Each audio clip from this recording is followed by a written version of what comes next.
made that happen. It brings Captain Shea Hope to the middle. He's got an excellent record at this venue, Shea.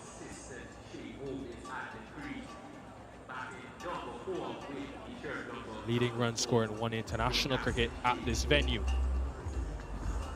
Averages over 50, so good memories here, and hopefully that, for the West Indian perspective, will give him some confidence. You're trying to sweep that one, full-blooded sweep. Not getting any sort of connection that he would have hoped, and onto the stumps. He spent a lot of time out in the middle, and West Indies fans and the management team would have hoped that he could have kicked on, not to be captain out in the middle.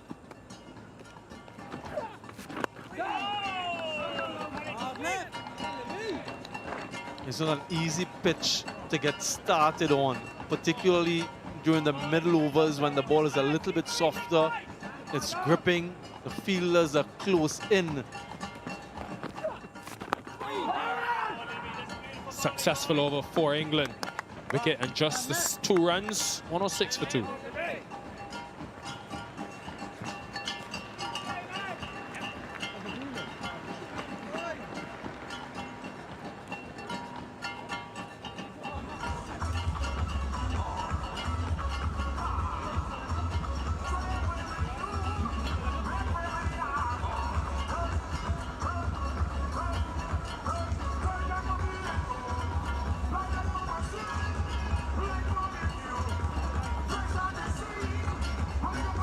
The openers have laid the platform.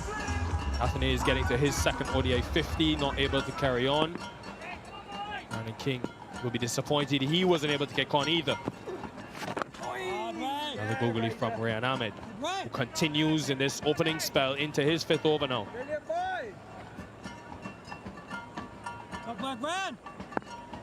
He made his international debut against Pakistan in 2022, Rayan Ahmed. At that point, he was the youngest England Test debutant at age 18. Picked up a 5 in that Test match as well, making him the youngest debutant to take 5 wickets in a men's Test. Also has experience playing here in Antigua in that Under-19 World Cup. Picked up 12 wickets in 4 matches for England as they made it to the final. Lost there eventually to India. Leading edge, so getting something from the surface. He's one of those bowlers who is a little bit difficult to pick off the hand. There's not much difference in terms of the release point. The googly, yes, that wrist cocks a little bit more, but not too much to discern. And so you're generally trying to pick him off the surface. And he bowls that googly with a lot of regularity, quite unlike someone like Yannick Carrier, who is hesitant to bowl the googly. Rayan Ahmed, he bowls it quite a lot. He has good control. And if he gets the leg spin to turn as it did in the previous over, it makes him so much more effective. A good young talent coming through the system, highly rated.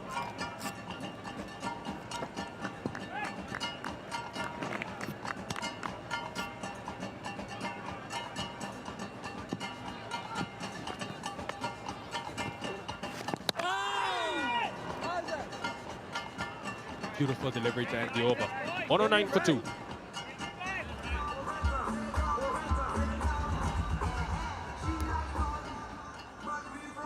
Yeah, again, just enough turn from the surface, and the length, the line, everything ideal, except getting the outside edge. Got the breakthrough that England so desperately needed after an excellent start from the West Indies.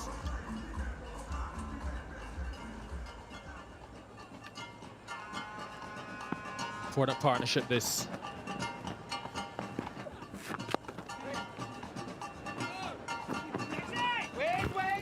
Just a single. Ian Bishop mentioned a little bit earlier about the lack of hundreds from an England perspective in that World Cup. Just 2 centuries scored. When you look at this West Indian batting lineup, just 3 players have won the international centuries. Shea Hope with 15.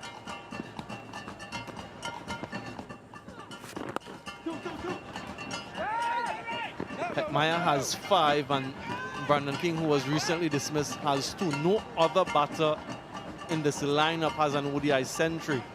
So it's something that they'll be aspiring towards. Someone like a Casey Carty, who has lots of talent, lots of time, and he's been given an opportunity at that number 3 position, and that's the level you should be thinking, Nikhil, to score centuries, not just quick 30s and 40s, but make match-winning contributions.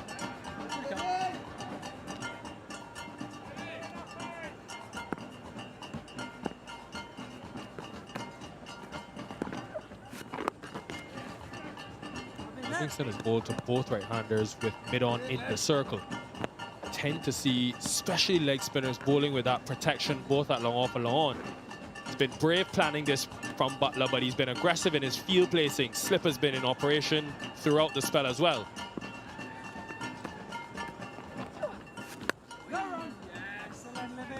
Just 3 from the over. 112 for 2.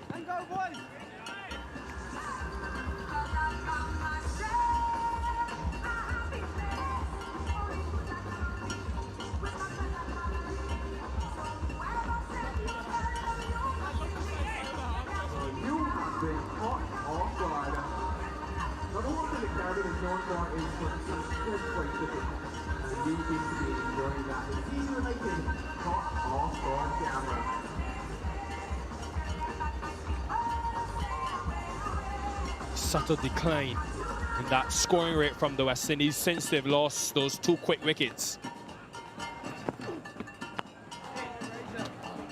Yeah, you mentioned in the last over on Ahmed, Samuel, just the amount of success he's had early on in his career.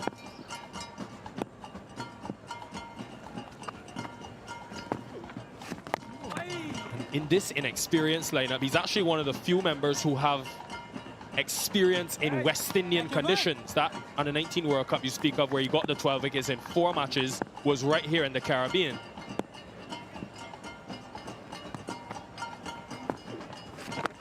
And he picked up consecutive 4-wicket hauls at this very venue, the Sir Vivian Richards Stadium, so he has that confidence with him.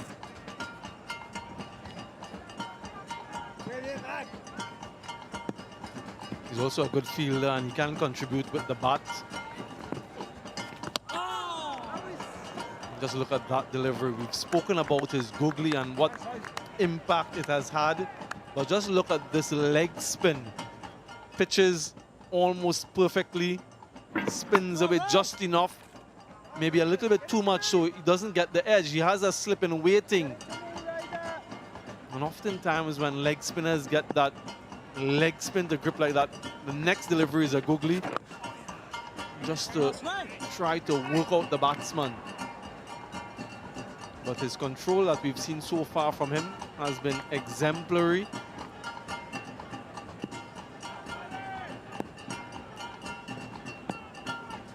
No boundary for 29 deliveries. First maiden of the match. 112 for 2.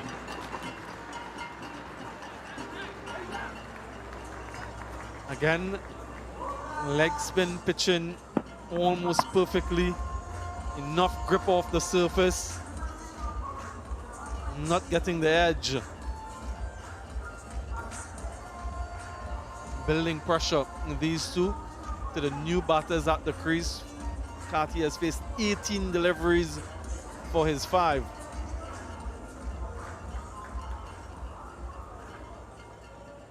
Just 9 runs scored from the last 5 overs. The West Indies have lost 2 wickets as well. Leg spin to these 2 right-handers has worked, Samuel Badri. Yeah, how often we've seen that. The opening batters, they get off to a good start. It looks as though there's nothing in the surface. They're in control, and then one of them goes. The other follows quickly thereafter, and then all of a sudden it seems as though it's a completely different surface. And so these two will need to not only get a start and build a partnership, but also be cognizant of the tempo at which they do it. It's 326 they need to get to. It's not 250 or 275. So the tempo is important whilst still trying to build and to get a start. And therein lies the conundrum. Hope with his experience and his quality might be able to do it a little bit better, but 20 deliveries for 5 from Carty adds to the pressure. And they've got Ryan Ahmed coming at them from the other end. Can't afford to see him out with the asking rate almost at 8 and over.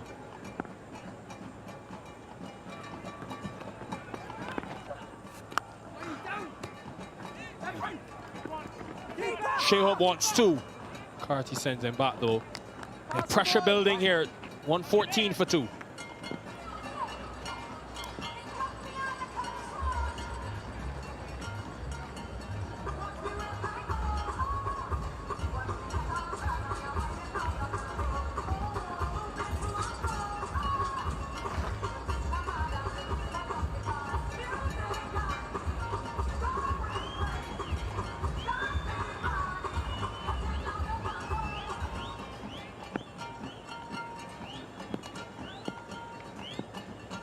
If you've got a Caribbean-issued MasterCard,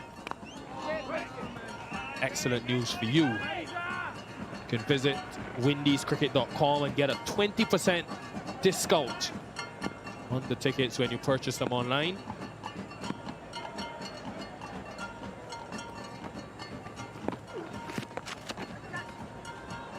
Played well by Casey Carty. Had to get it fine enough to beat that man in the circle.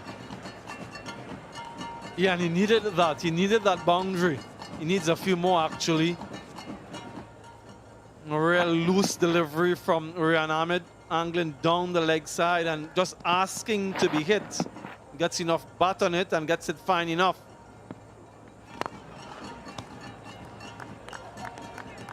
Just wonder if that can help accelerate his innings, Carty. It's only the second time he's batted at 3 in one international cricket, but what we've seen from him is that ability to play some real gutsy innings. Think back to the qualifiers when he got that 87 against Sri Lanka, 48 with Shayhope in that India series in a winning cause.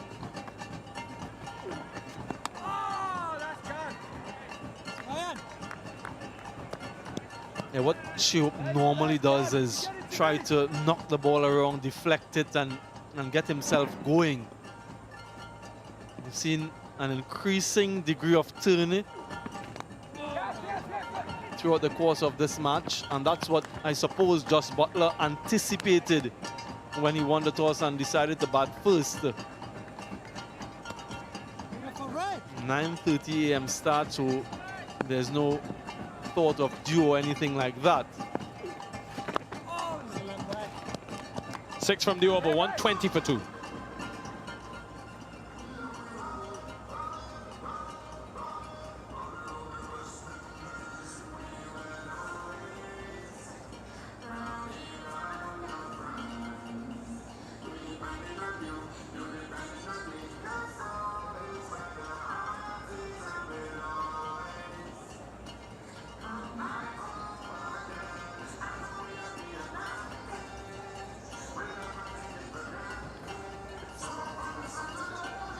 Lots of deals for the cricket fans in the region.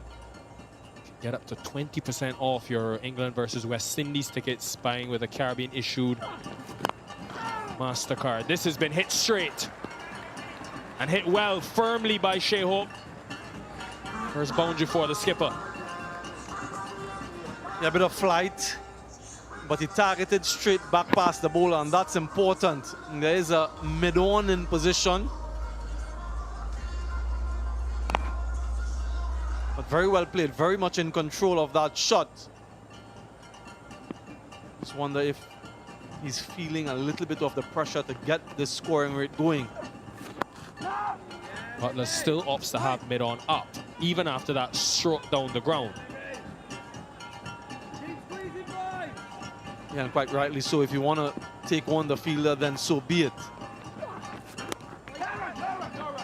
He will generally bowl leg spin against the right-hander, so you're hitting against the potential turn, if there's any, on offer for Livingston. He knows Josh Butler that is another wicket here will bring him firmly back in the contest. Though he might not necessarily feel out of it at this stage.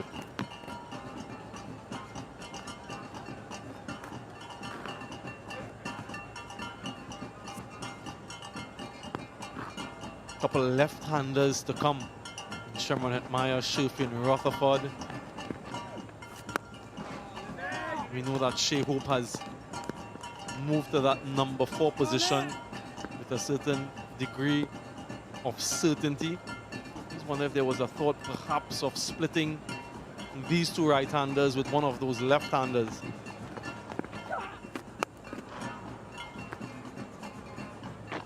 $125 for 2.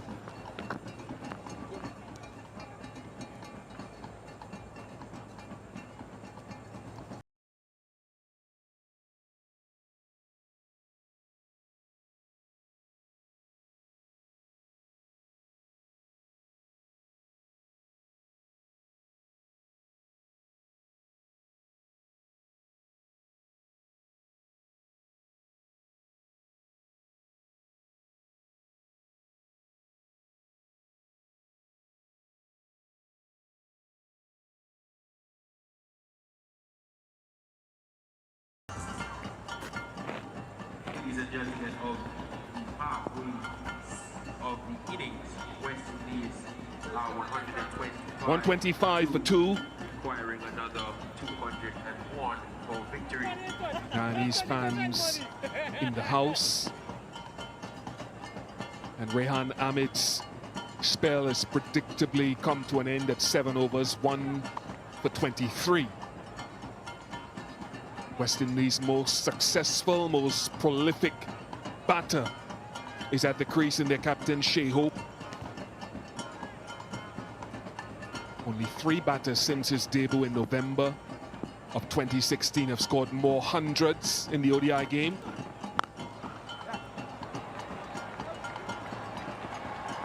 And that's an indication of his class. Yeah, and a reintroduction to Sam Curran. Opting to go for pace this time around, and yeah, very well played by Shea Hope. And Sam Curran has been expensive. He's been struggling to find the right line.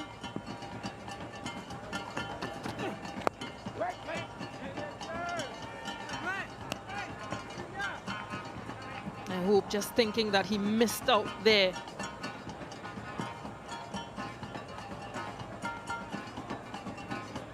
Partnership with 23 from 40 between this pair. Another 197 required.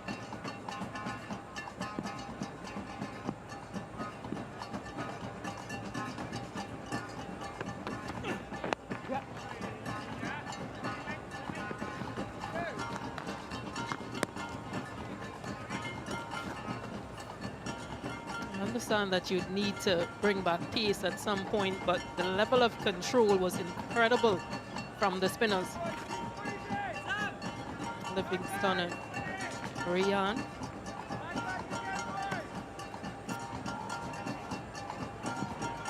Just think pace will be much easier for West Indies to score off.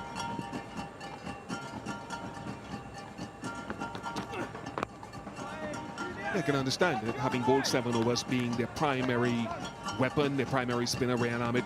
You couldn't just go through all of his overs. You're going to have to keep a few of those, in this case 3, for later in the innings. They'll be hoping for other batters. But you mentioned pace on the ball. Maybe it's something that Sam Curran can think about, taking some pace off the ball occasionally.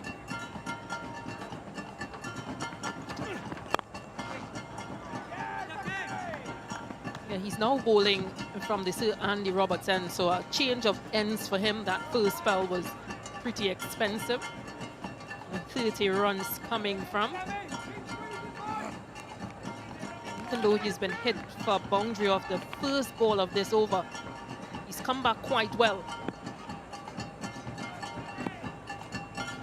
Let's see if he can finish well.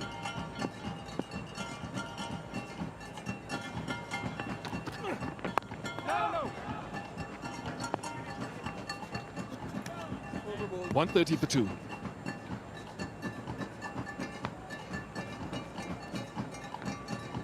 This is the place to be the partisan.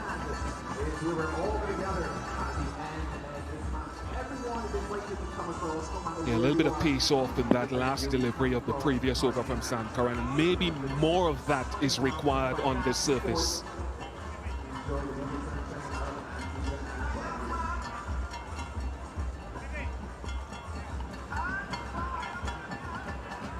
It's a wonderful island to visit, Federation of Antigua and Barbuda. Had its travails in past years. Wonderfully scenic. Mentioned Shea Hope since that day, but we talked about on the 16th of November 2016. Only Virat Kohli, Rohit Sharma and Babar Azam have scored more than his 1500s. And only Rohit and Virat have scored more runs generally in ODI cricket. And again, another indication of his class and quality and his love for this ground and scoring here. He got into position quite early. Knew exactly where he wanted to score. Good control.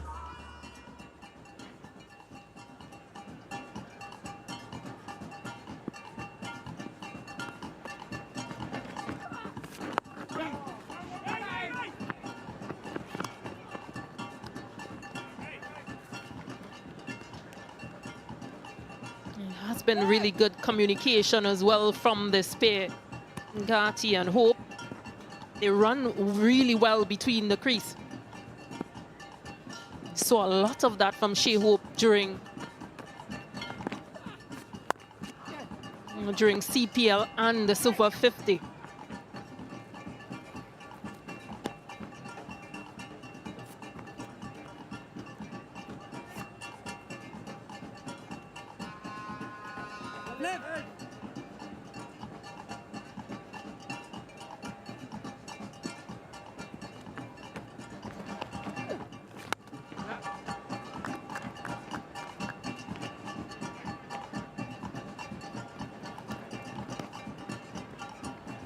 From the island of St. Martin, we've espoused that across his career to Caribbean viewers, and he's one of the young players West Indies have talked about investing in. And they'll be hoping across this phase between World Cups that he'll cement a place and grow exponentially. 137 for 2.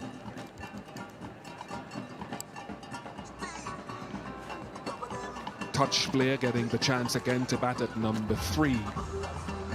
Never forget that innings against Sri Lanka in the qualifiers. It was high class, and then that 40th to finish the innings against India.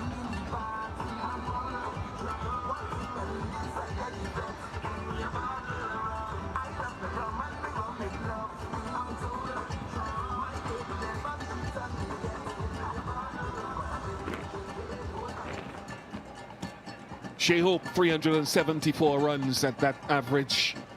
Just a touch under 53.5 on this ground.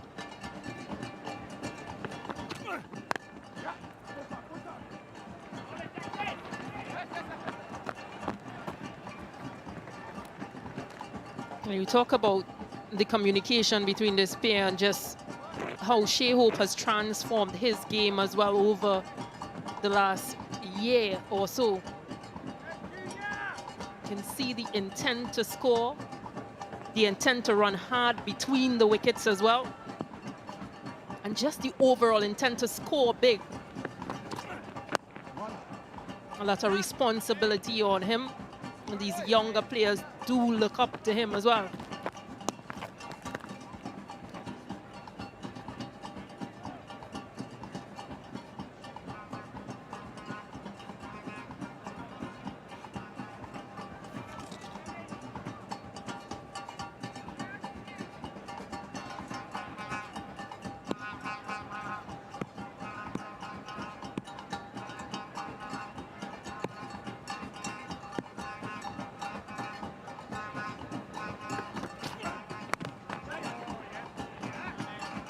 think one of the other things, Stacey, that you mentioned about Shea Hope is that in the 14 games as captain that he's taken over this year,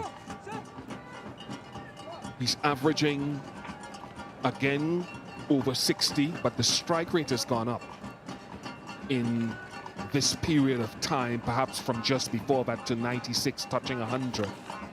Whereas he played a different role prior to that in just stabilizing the innings here at number 4.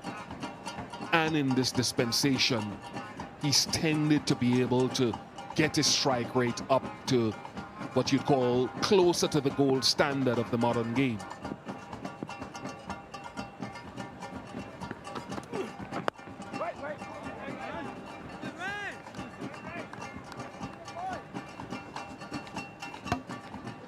Yeah, 23 from 24 in this match presently, and he'll continue to do just this. Pick up twos, pick up singles as often as possible, and then pick up the odd boundary. But he backs himself and he backs his fitness. Something you have stressed on a lot with players.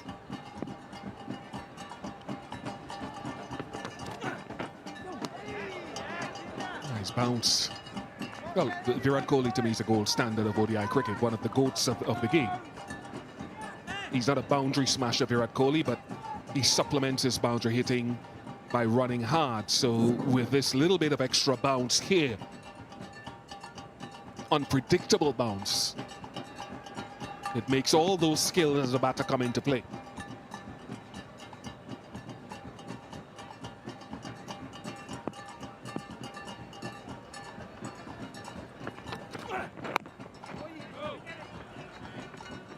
One for 1 for 2.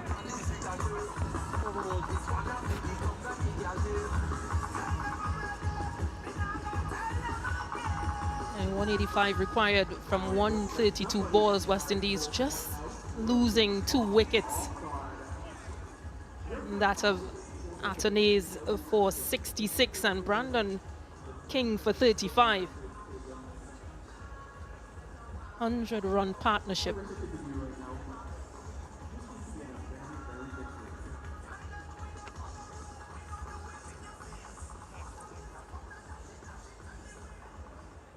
Lots of England support. More than a few of the locals have come in as well. A few of my friends from the environs have come in to the Sir Vivian Richards Stadium to take a look at this battle. New dispensation of cricket for both teams, Stacey. Yeah, young West Indies team.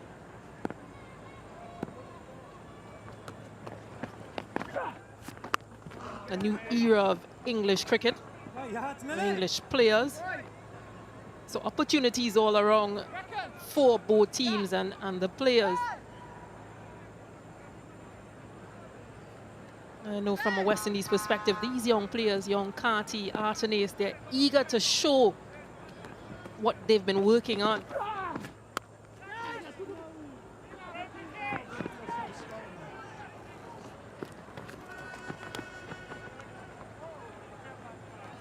Again, just the running between the wickets. Partnership 37 from 59. The aggression in which they're showing. You want to see this, something that has lacked for some time in West Indies cricket.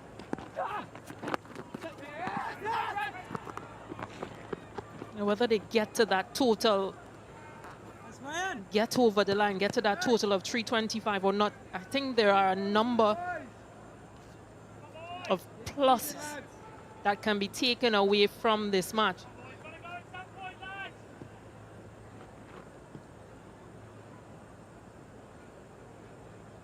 Tell you what I'm hoping for.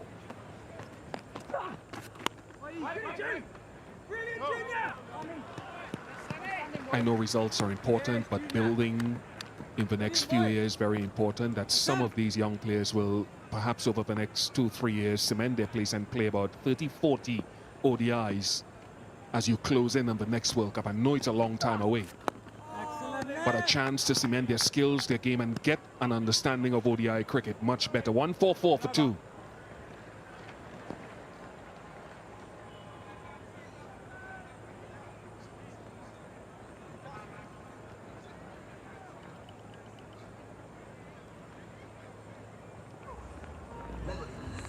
nice junkie in that team.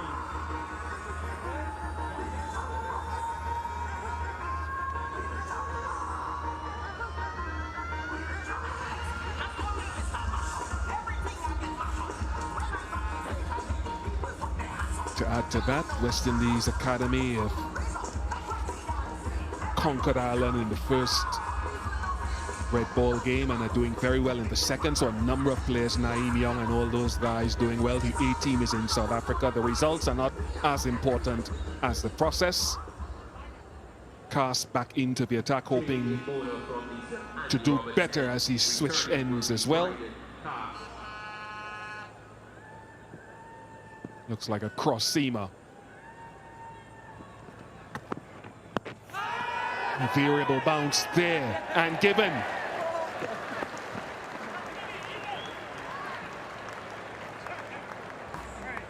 I think they review this.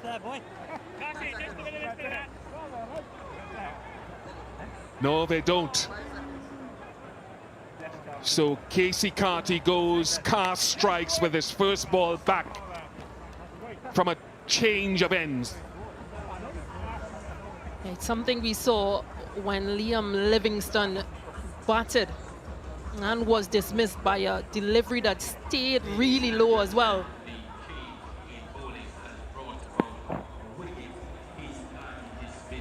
It really didn't get up from the height in which it was delivered. Disappointing for Casey Carty. He goes for 16. It's 144 for 3.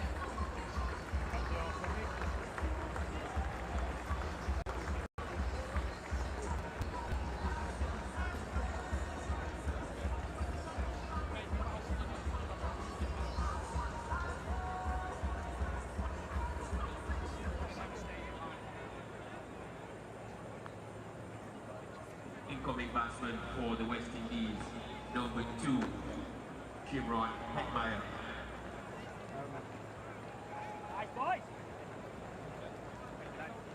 Shimron Hetmeyer, who struggled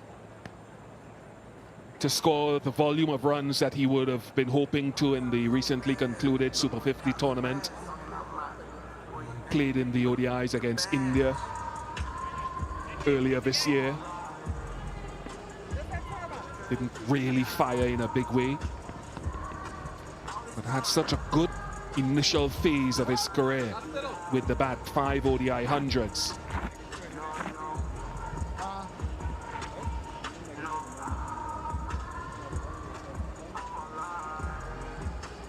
The West Indies fans will be happy to see him in maroon colors.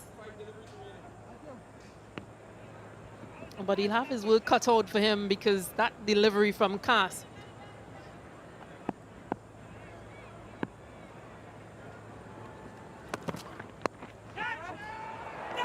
Gets away with the first one.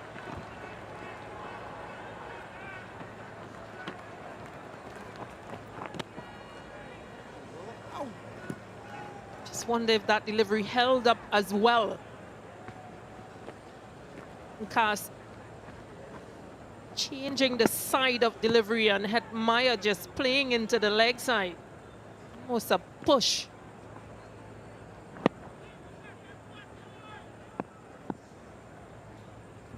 Good spot actually. It's cross seam, and I remember saying it was cross seam for the first ball of the over that got Casey Carty. So he's not going generally again. It's a cross seam delivery, not the traditional down the seam grip when bowlers are looking for swing and seam.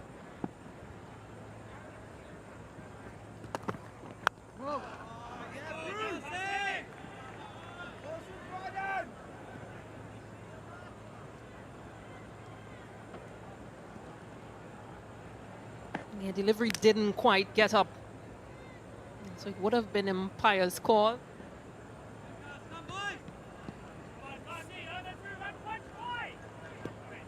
I understand why Gregory gave it, and he was right in giving it because it would have clipped the stump. But when I saw it live, I thought, yeah, straight enough.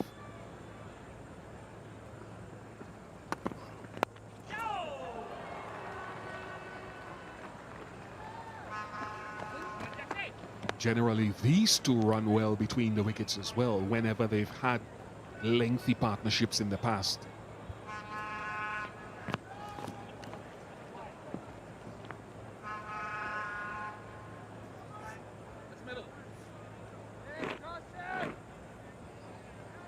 Anthony standing out with that 66 from 65.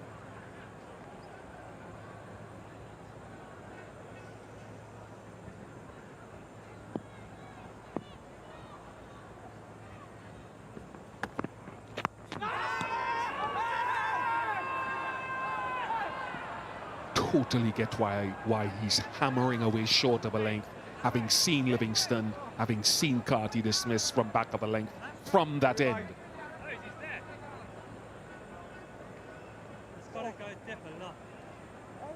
Yeah, discussions.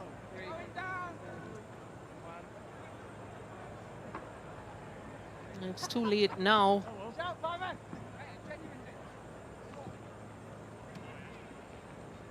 They're hitting the deck hard, but yeah, height would have been questioned. Good decision by umpire Brathwaite.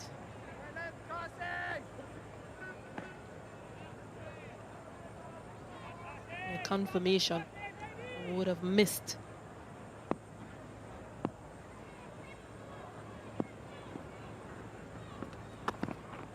Yeah.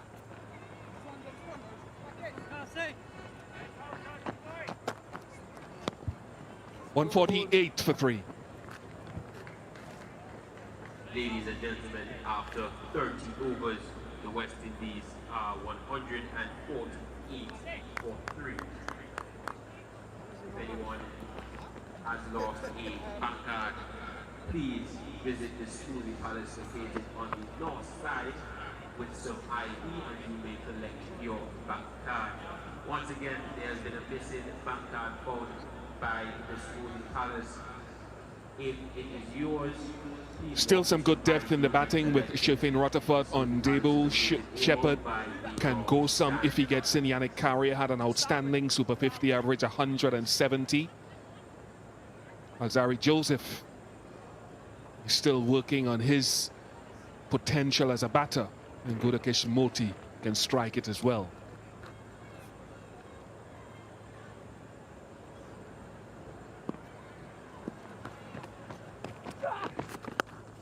No, Nikhil Uttam-Chandani has been out there working on his tan. Nikhil, how is it going?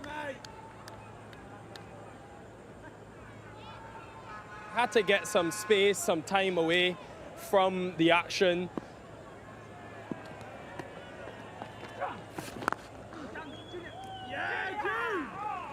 Yeah, I had to get some time away, guys, from the commentary box in terms of the intensity. And I've come out to the party stand. It is so relaxed. It's like bliss out here. Everyone is smiling. They're laughing. There's a nice cool breeze. But I've interrupted a very serious chat going on here. I've got Merle, who's from the England contingent.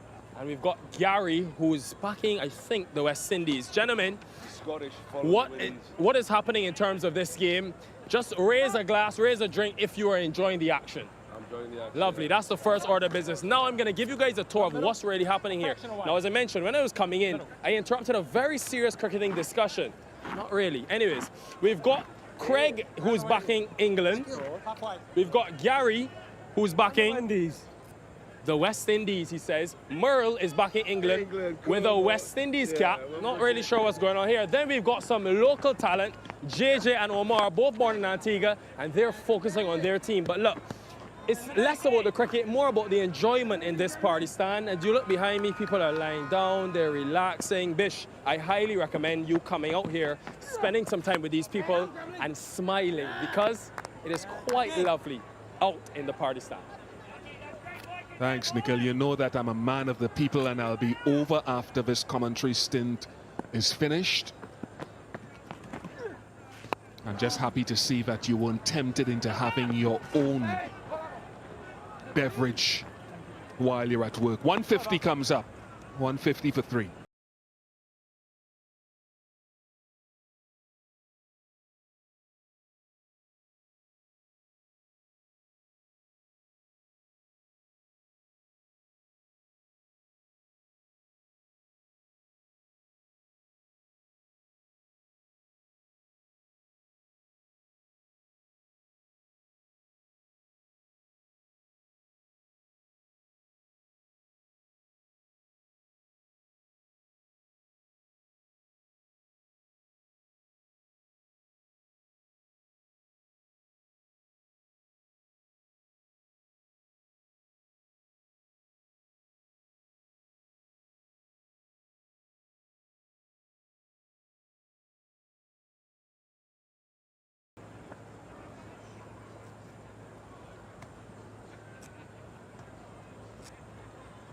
Bryden Cast to continue again with that cross seam round the wicket.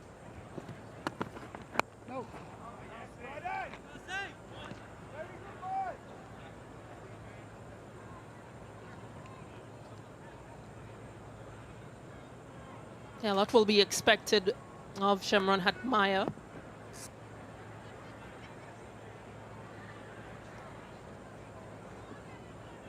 Using his variations cast.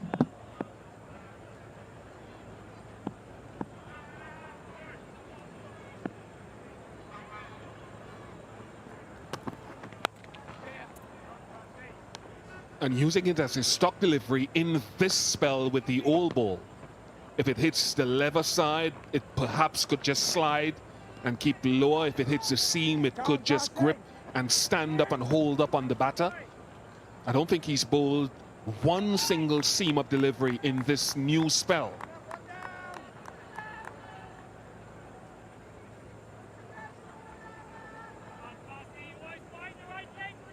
Very much scramble seam.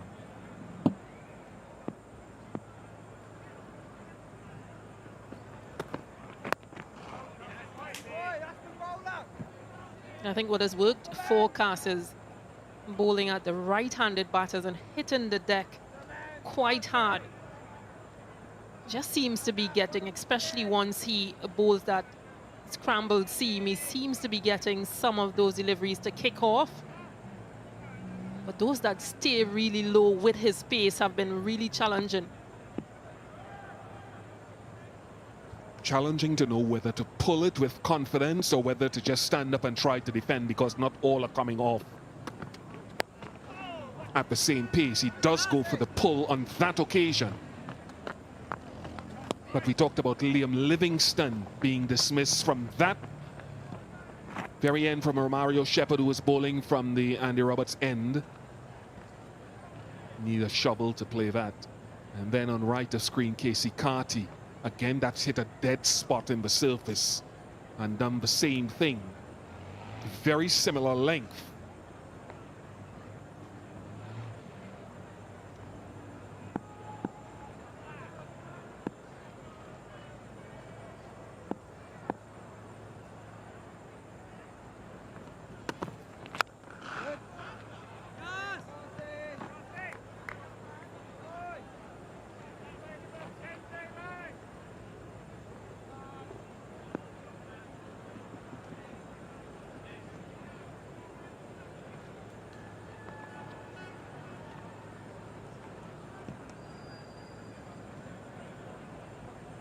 No bowling for Will Jacks in the game. Not yet.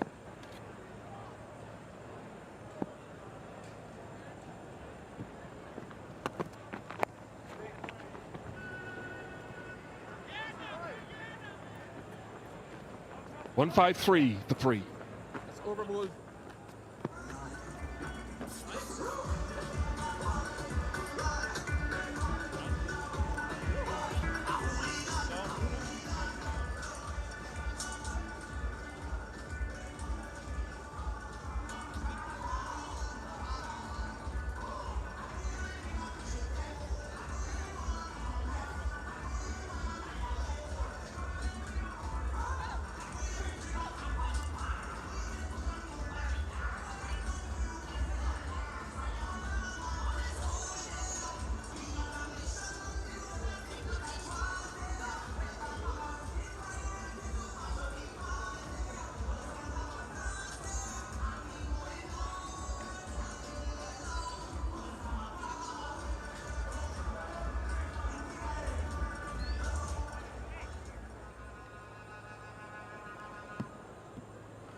As a senior international player, Shemron Hatmaya amongst this team and these players usually plays as a finisher because of all the IPL cricket that he has been playing. So you now just wonder, what is his mindset? Can he construct this innings to take West Indies close over the line of that 325. That's amazing. Because when I saw the early sort of shape to play the shot, I wondered if he'd made that type of connection to get it down the ground for 6. He did. It didn't quite look as though he got all of it, but in the end he did. Shea Hope.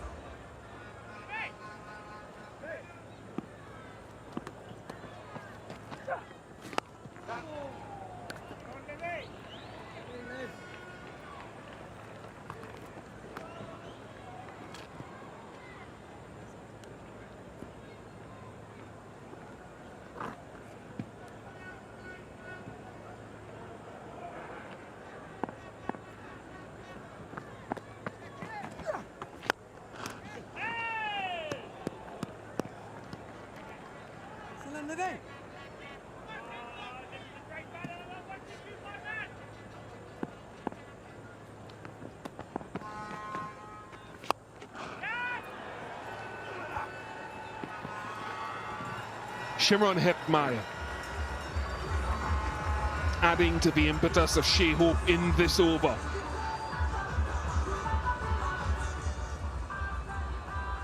Yeah, pitched up, and has been a really good scoring area for West Indies.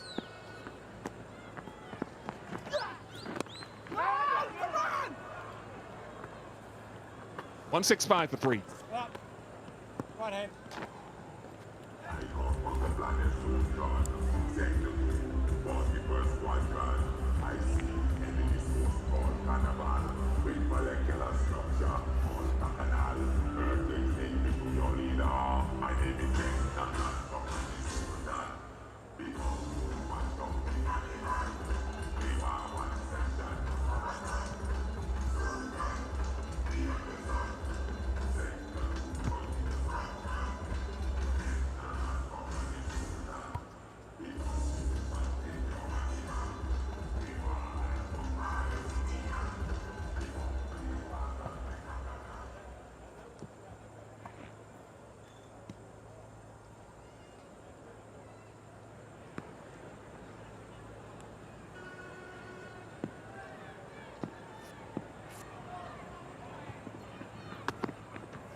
Wide called. Nice idea, just take the pace off, slow ball bouncer. Nice idea, but just getting that line wrong.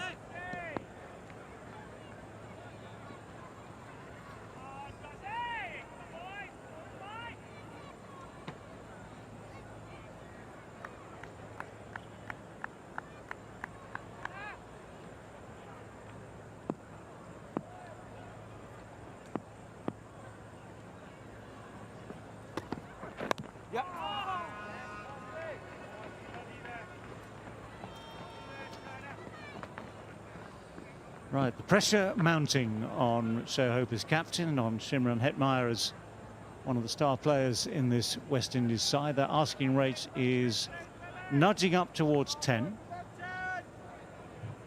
Good solid start for West Indies in the chase, but then, as ever, the wickets changed that story. We've seen the sign. 1 or 2 have kept low. We've seen LBWs to low balls in both innings here today. Doesn't make things any easier.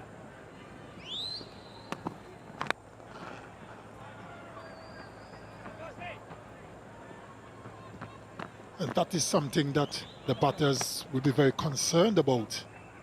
The variable bounce. The one that bounce a bit may not be too much of an issue. The ones that are keeping low is the problem. Always has been, always will be.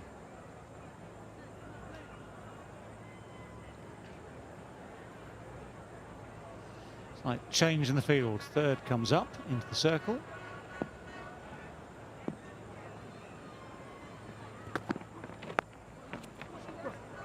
Now that's pulled away pretty nicely, but into what I will describe as half a gap. Not enough pace on the ball.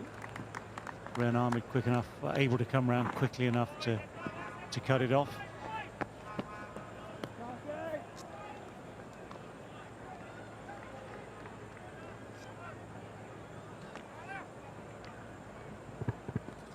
Certainly getting tougher and tougher for the West Indies. Required weight 9.5. Going in the wrong direction.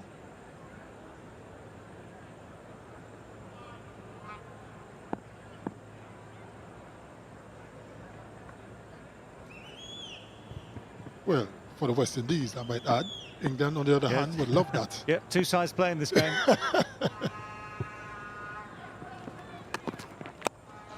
That skews away. It's gone high. Is it going to? Yes, it does. It drops safely in between the one man going back, the one man coming in. So fortuitous.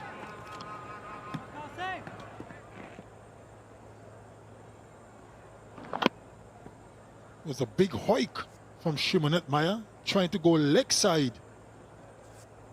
Managed to get it between both fielders.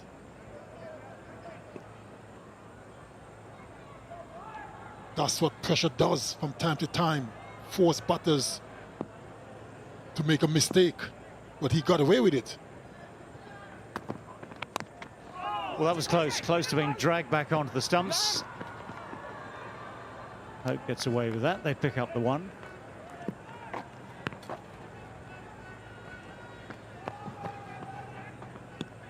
Yeah, this is very much a pitch which helps the bowler who can take the pace off. So Cast has tried it many a time. Even the new ball, England tried it, Atkinson. Fingers go over the top of the ball, the pace comes off it. Then it gets hard to time. If you drag it back onto the stumps, that's a bonus to the bowler. If not, it's just the one, but it's awkward. That's well struck and well placed. Runs away for 4, much needed for West Indies.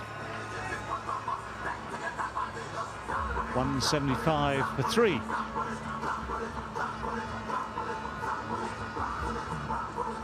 Well, it spoiled what was a perfectly good over for Bryden Cast.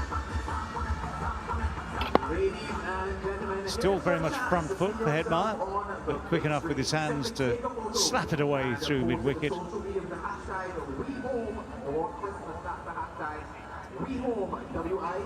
Home for Christmas. You can find yourself on that big screen with a big smile, you and everybody else that you come to cricket with.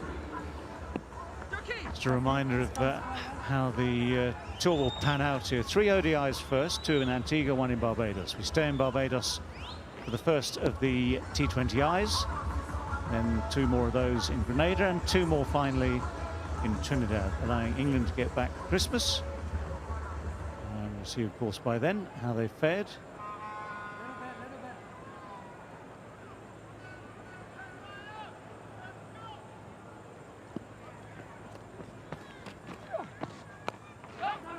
Well, Livingston has this as his final over.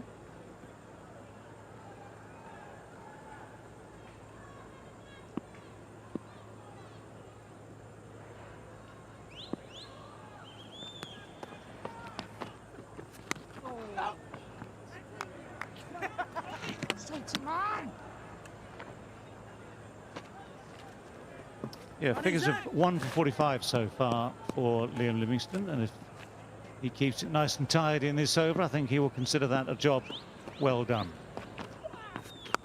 A little room outside off stump. It's pretty well timed, but not quite far enough away from Harry Brook.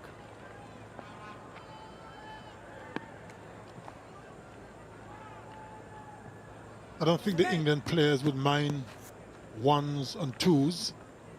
That won't hurt them in any way. Boundaries could.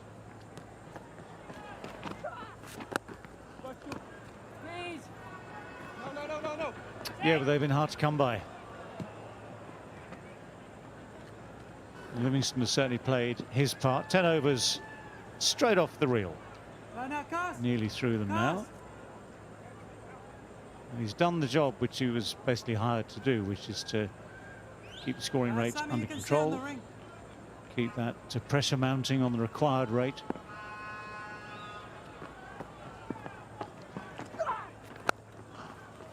Swaps the leg break for the off break. It's tucked away again for the one.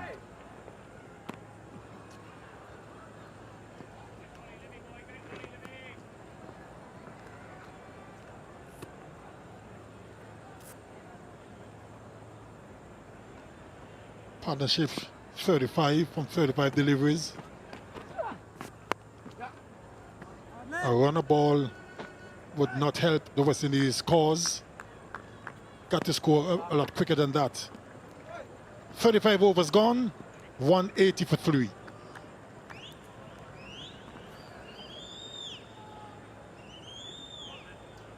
Yeah, it's how the game has moved on over many, many years, isn't it? If you go back to the start of one-day internationals, such a different game. Then you get to a stage 20 years ago where runner ball was, you know, pacey.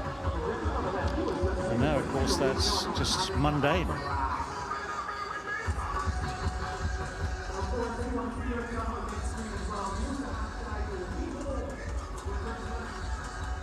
So 146 still needed, 90 balls still left. Just keeping an eye on that required rate. It's been edging up all the way through. So Livingston has done his 10 overs, no maidens, 1 for 50. So a very respectable performance from him. Joss Butler going to work his way through a few overs. That mixture of seam and spin with Iran Ahmed, three left for him. Cast has 3 left. Atkinson bowled pretty well with the new ball.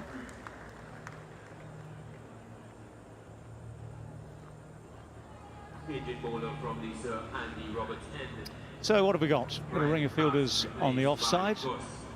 Third just coming up into the circle right now. So the cover is out at deep cover. There are men on the boundary at long leg, at square leg and long on.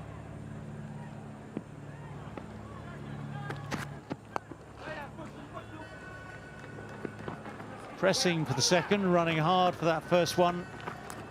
Takes all the sting out of it. Run that first one hard, the second one becomes so much easier.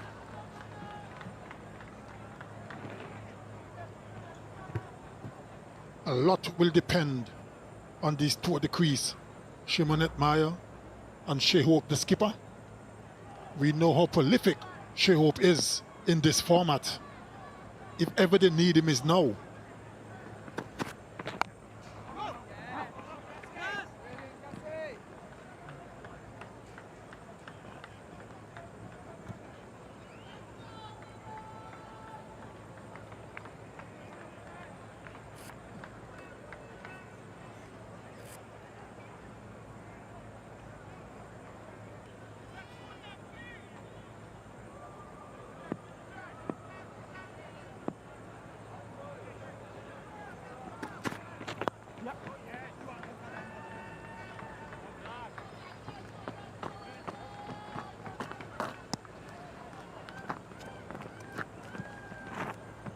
Still some batting to come. Rutherford, the debutant, can be destructive. Then I got Shepherd, Carrier, as that with Joseph, Moti. They all can bat. But a lot will depend on these two at the crease.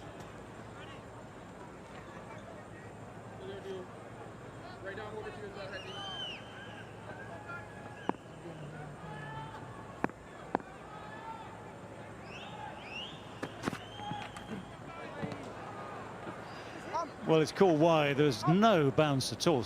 Pace was taken off the ball, yep. The line was offline.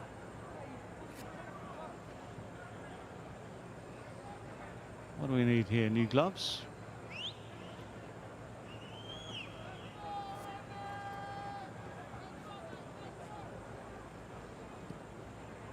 Yeah, the problem for Atkinson was it turned.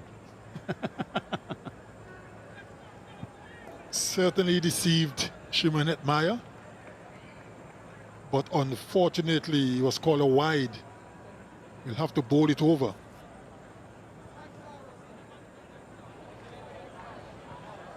Look at that flag, David.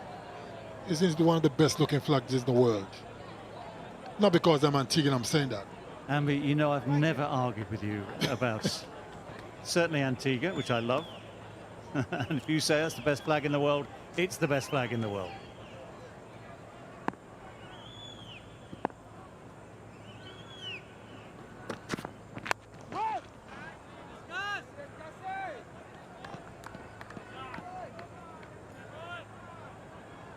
It made me think, though, about the history of cricket on this island.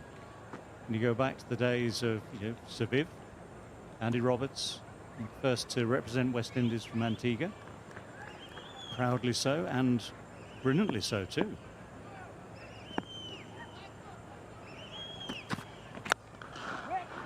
Yes, for small. Oh, very sloppy. Very, very sloppy indeed. Right through him. Cost his team 4 runs. Not good cricket. Oh dear, oh dear. It's been a very mixed day for Sam Curran. He was shaping very nicely with the bat. Didn't quite get it right with the ball, the new ball. And it's the second time I've seen him this afternoon make a bit of a Horlicks of trying to stop the ball.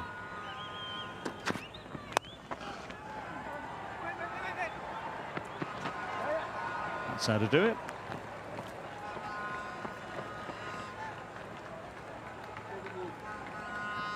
.190 for 3.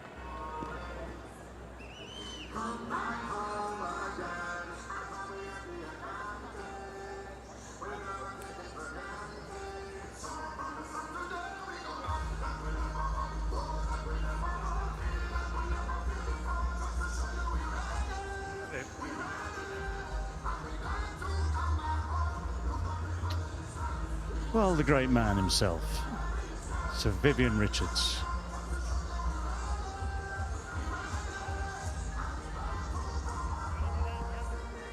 I almost feel like bowing with Sir Viv there in his, looking so beautifully relaxed. One of the greatest players you will ever see. Yes, very relaxed, the skipper. The second man from this small island to represent the West Indies after Sir Andy Roberts. And we know how dangerous and destructive he was during his playing days. You would have had some battles with him, David. One-sided battles. No, one of the great things about Viv, I'll say very easily, is he was so proud of his island, of West Indies as a cricketing region. And I've worked, obviously played against him a lot, come second a lot, but worked with him elsewhere. And that pride shows through each and every time you see him or listen to him talk about the game and about West Indies cricket. So that's what drove him on to be, the best in the world, the best bats in the world of that era, I would say, in the 80s. I can certainly think back to both Test cricket, ODIs, no T20 in those days, where Viv alone was the opposition in many, many ways. But having said that, let's face it, that era of West Indies cricket in the 80s, early 90s, yourself, I mean, there was an enormous amount of talent, both in the batting department and the bowling department. People talked about the fast bowling as one of the major aspects. They sometimes forget how good the batting was. So true. They talked a lot about the 4-pronged pace attack. But as you quite rightly mentioned, David, the batting was powerful as well. Talking about Greenwich and Hayes at the top. Well, you got those two who were outstanding. One of the most prolific partnerships, opening innings in Test cricket ever.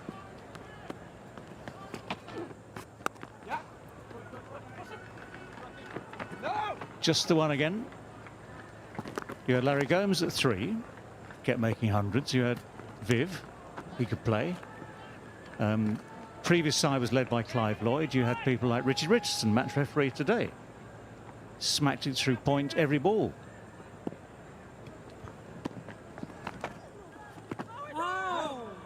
Yeah, for a small island of roughly 100,000 people at best, we produce quite a few international cricketers, some great ones. You mentioned Sir Andy and Sir Viv, Sir Richie.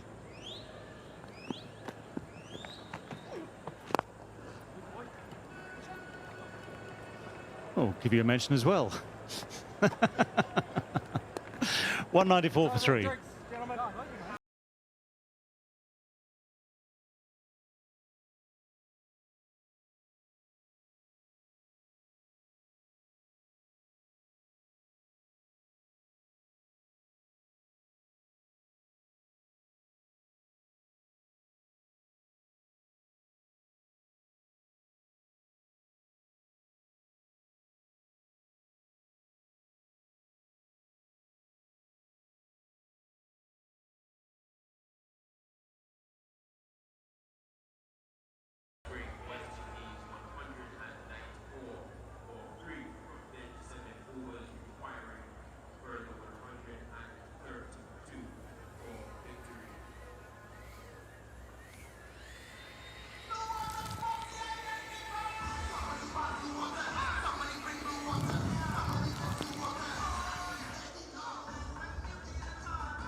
So, match situation, West Indies with this chase, needing 326. They're 194 for 3, 23 overs left.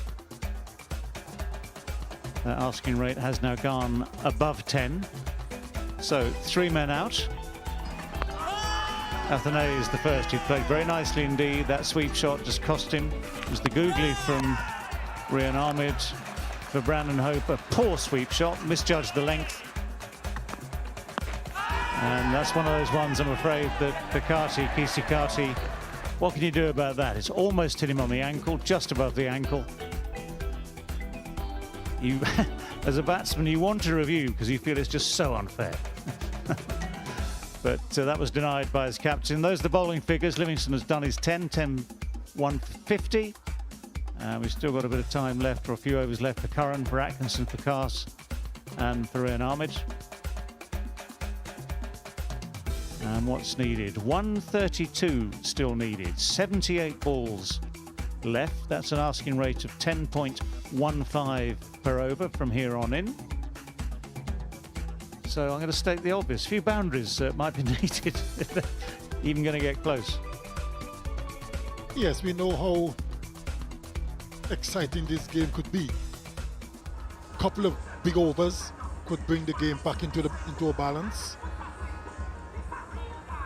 Could put a little bit of pressure back on the England bowlers. But the way the surface is playing, it's not going to be easy. Yeah, that's my reservation, because especially when you see that wicket, Cardi's wicket, that low ball hitting him on the ankle pretty much. If you're trying to set yourself to hit the ball, you need to be able to rely on the bounce. And at this stage of the game, I don't think West Indies batsmen can rely on it. So it's going to take some real skill and imagination to keep finding the boundary on a regular basis. You've got players like Hetmeyer here who, you know, by reputation, they are good stroke makers and they can make things happen. Shea Hope, a lot of experience in ODIs. Rutherford. Oh, so close. That inside edge could only have been half an inch away from the stumps. A few more of those would help the cause for the West Indies. Cross seam delivery, slow delivery. That was really close to that off stump. Oh.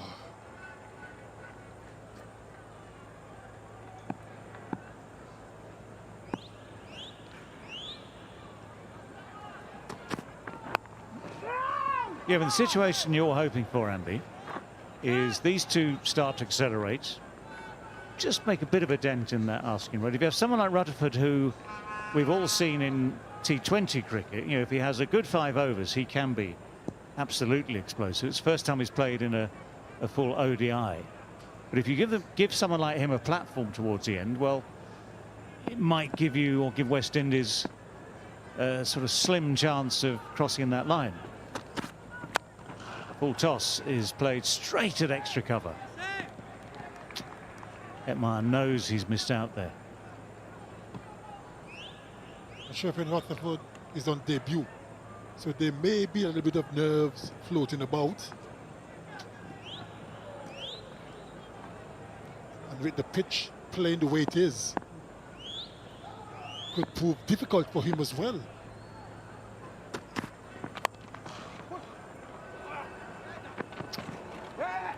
Yeah, we will see as and when he gets to the crease. We've got two more here.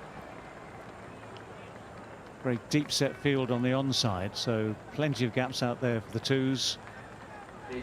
Yeah, I think the thing for Rutherford when he does come in is more the pitch than the fact that he's making his debut. He's been around long enough, I would suggest, in short form cricket. As I say, if they give him a situation which he's familiar with, which is having to make runs very quickly at the death of an innings, that's gone high. It has gone high and straight into the hands. That's a pretty good catch from Kaz. Tricky those to judge, and he wasn't quite steady when he took it, but he kept his hands high, and that's a very, very important wicket for England to take. Danger man Hetmeyer goes for 32. Another cross seam delivery, short delivery, hit right at the bottom of the bat. It was a good catch in the end. He was going over his head, had to run back, kept his eyes on it, and took it quite comfortably in the end. Good wicket. Shimon Hetmeyer is gone for 32. The West Indies 200 for 4.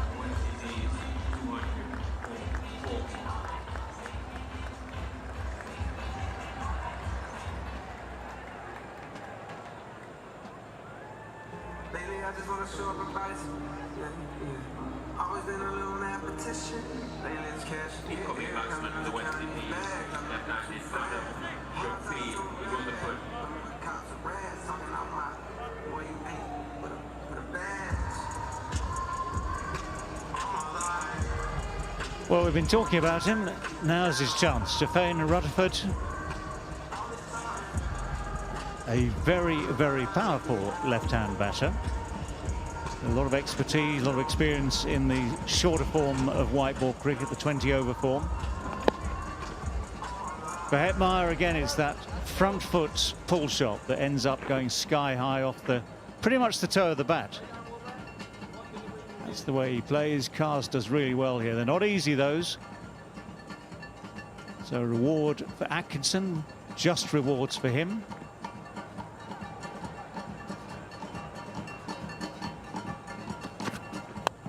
Oh, that is a start. That is a start. First ball ever in one-day international cricket. And Amby, I would suggest that Shafane Rutherford is showing no signs of nerves. Certainly hasn't. First ball in international cricket. Plummeted for 6. Straight over the bowler's head. What a start to his international career. 38 overs gone. 206 for 4.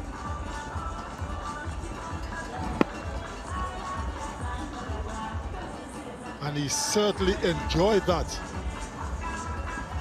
He struck it well, David, but with the way the pitch has been playing up and down, it was a bit risky, but he got away with it. Oh, the old curmudgeon. Apparently, I'm told, Patrick tells me that it took him something like 26 balls to hit his first 6 in T20Is.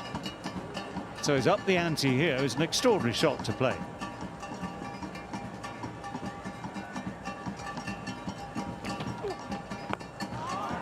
Now, how far has that gone? Because that's gone upwards and long as well. Yep. Well, it's what West Indies need. It also brings up 50 for Shai Hope. He moves to 51 from exactly 51 balls. The prolific Shai Hope, the West Indies skipper, right in the hitting zone. And he struck it well. long and hard.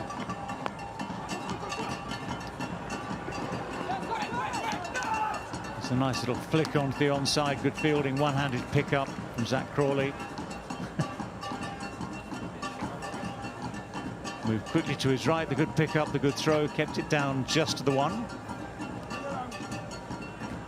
Now, this will be interesting. Certainly will be interesting. What kind of approach will Rutherford have against Rehan Ahmed? Well, if I was Rehan, I'd be slipping in the googly now. And he's done exactly that. He's missed the sweep shot.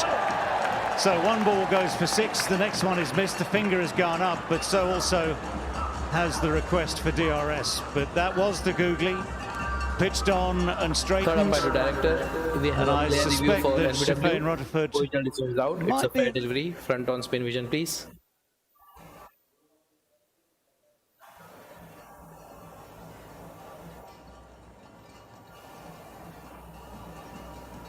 Okay, ball is very close to the bat. Can we have ultra edge, please?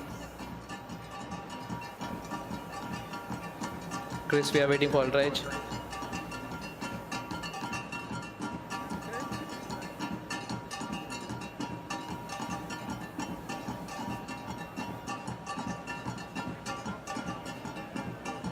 Yes, keep it going, please.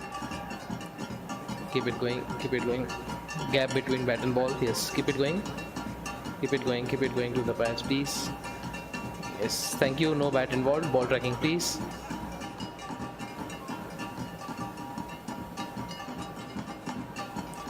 Chris, we are waiting for ball tracking.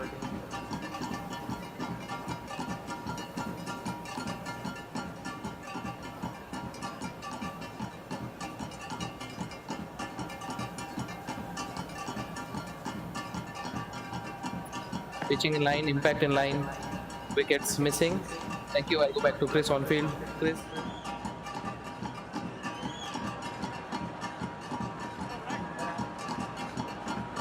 Well, Shafane Rutherford survives on the bounce alone. So beautifully delivered googly from Rehan Ahmed. And although Rutherford missed with the sweep shot, he gets to have another go.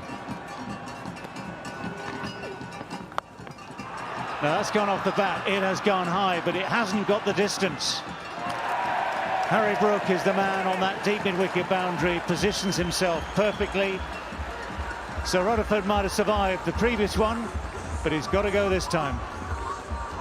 There was more height than distance, and he was also hitting into the wind. Shortish delivery from Ahmed. Didn't hit it well enough. All the way down to Harry Brook. Steadied himself, caught it quite comfortably.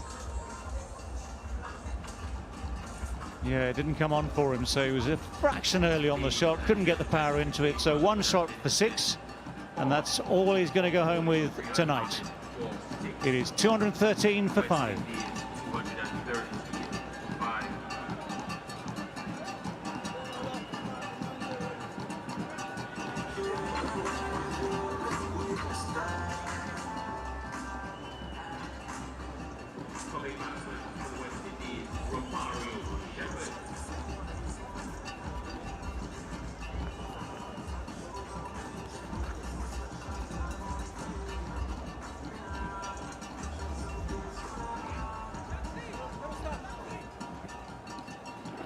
Well, that was exciting.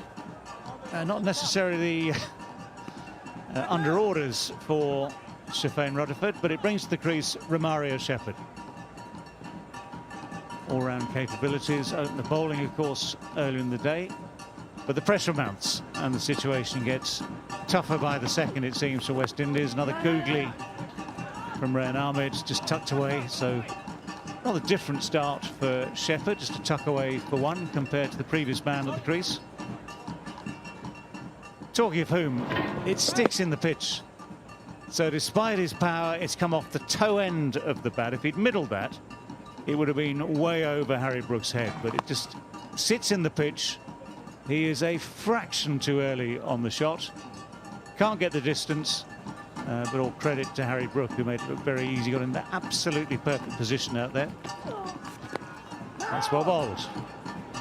That is well bowled. 214 for 5.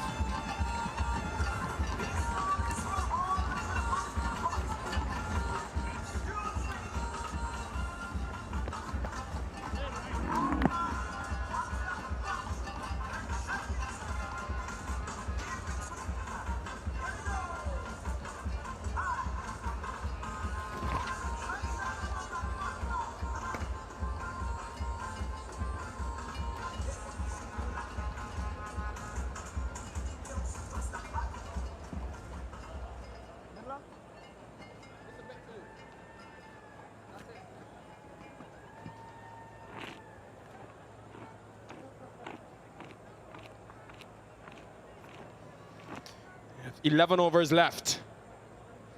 West Indies, their hopes yet again relying on Captain Shea Hope. It's become a trend in the last couple of years. Sam Curran also into the attack. Trying to get his first breakthrough. Not quite ready yet. Hello, Samuel Badri. Hello, Nikhil. Hello, everyone. Yeah, lots of responsibility on his shoulders. Once again, Romario Shepherd, we know that he's capable of batting and striking a few lusty blows. 112 needed of 66 deliveries at just over 10 runs and over.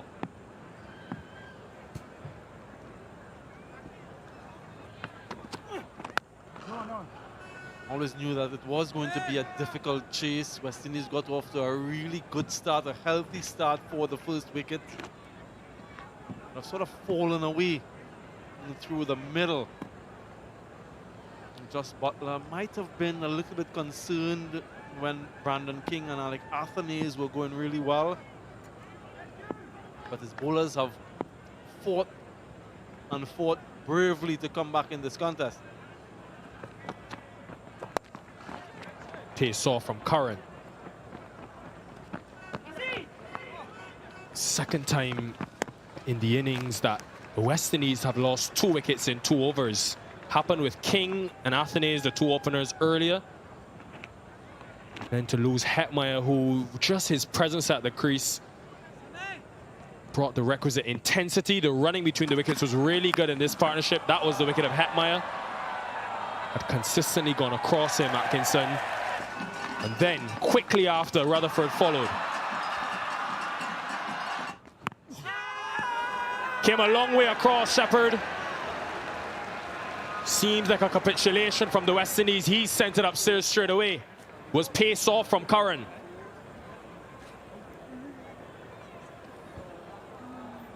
Not umpire to director. We have a player review for LBW. Original decisions out. It's a fair delivery. Front on spin vision, please.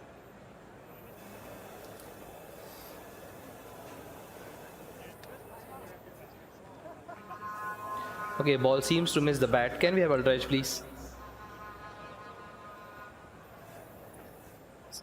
Please. Gap between bat and ball. Gap between bat and ball. Keep it going to the pads. Thank you. No bat involved. Ball tracking, please.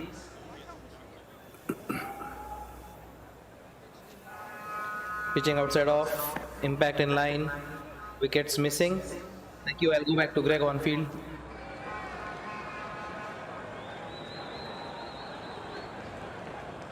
A false alarm. Shepherd survives. Was one of the many variations, though, that we've seen from Curran over the years. Back of the hand, slower delivery. Yeah, we saw his compatriot, his countryman, Sherfin Rutherford, surviving a review and then being dismissed the next delivery. Does he learn from that? He's trying to go leg side into the wind as well, Romario Shepherd, with that last shot. Another attempted slower delivery, well fielded by Ahmed. How much pressure does it then put on Shea Hope?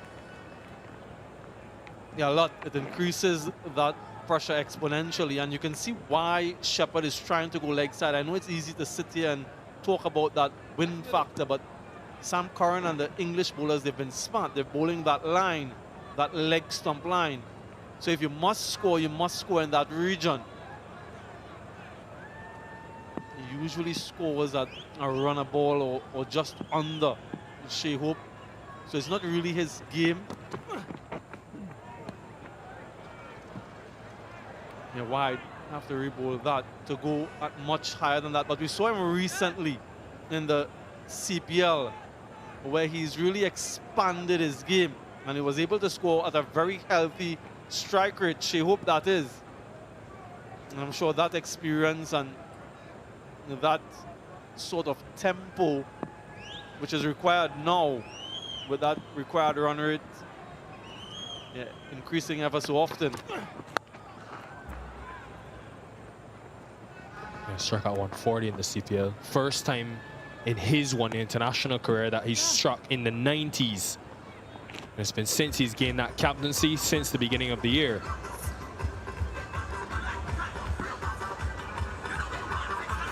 Required run rate 10.5 at the moment. A few batters to come, Yannick Carrier, Alzari Joseph and the like. They fancy themselves. But that Sherfin Rutherford dismissal, 6 off the first delivery, given out, then not out. And then out of the third. So 3 deliveries he's faced. And there were some activity for each of them. 40 overs gone, 220 for 5. Ladies and gentlemen, that brings up the end of the power play 2 for the West Indies. After 40 overs, they have amassed 225, and they will now take their third power play of the innings, which means no more than 5 fielders are permitted outside of the center circle.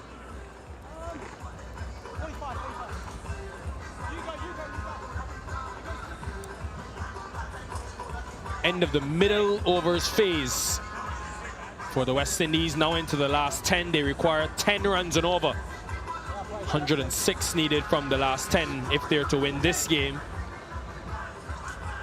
And we'll have to face the challenge of leg spinner Rayan Ahmed. It's caused problems all day. 1 over left from him. And then who should be all pace going into those final overs. There are 5 fielders out now for the last 10. But Just Butler is still persisting with that slip. Wants to get another wicket. So that's one of the 4 fielders he has in the inner circle. A good bit of captaincy we've seen from him. I wonder how brave Rayan Ahmed is to bowl the googly to the right-handers with them hitting in the with the wind leg side. It'd be a courageous delivery. He's done really well in his spell so far. 2 for 36. Picked up vital breakthrough, getting the first wicket of Alec Athanaze.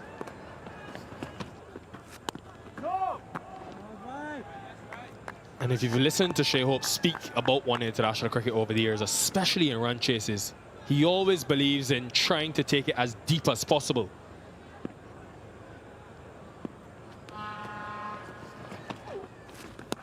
Remember in one run chase, he said, look, even if we require 10 runs and over going into the final over, that's only 10 runs.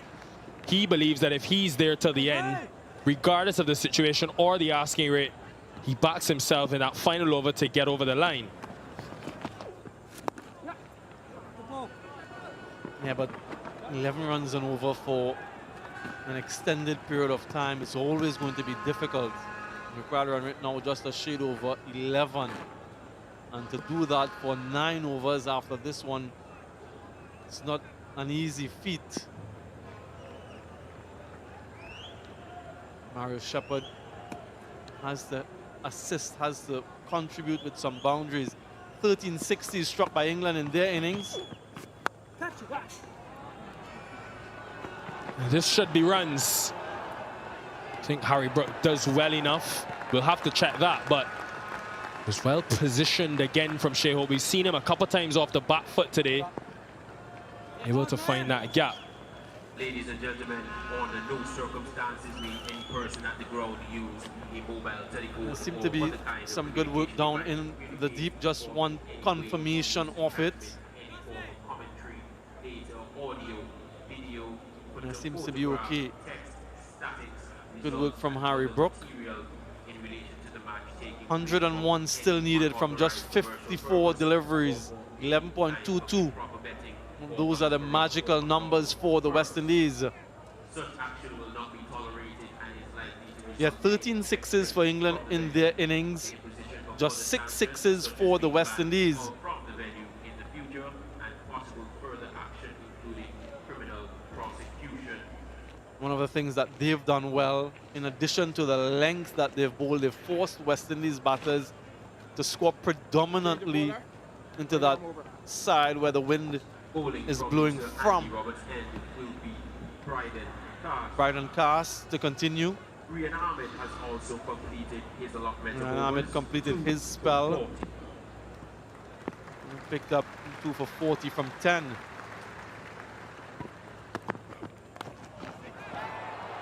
Well picked up. All the way for 6. Good way to start the over. They're under 100 now. And this is what he's capable of doing, Romario Shepherd. We've seen it time and time again from him. And it doesn't matter if he's hitting into the wind or not. He's a powerful man. Strongly built, burly, and he can give it a whack. You can just feel the tension around the ground. It's quite palpable. Fine leg still in the circle. Long off and long on in position. Maybe Fuller. Goes pace off full and wide, but picks out the man. Have seen from Cars, especially in T20 cricket, where he's done relatively well. Go to that Yorker. Just gets it to tail back into the right-hander. Shown good versatility. Middle overs, hitting the deck.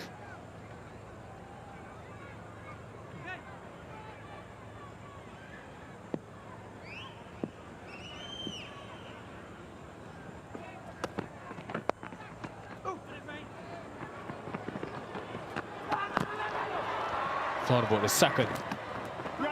Now they'll get it. They're always searching for that second run. Shea Hope has been the hallmark of his batting. And it's an unforced error. 2 fielders converging at the bowler's end. And a bit of a confusion between both of them results in an extra. And just the intent and looking for that extra run, this is what it can bring.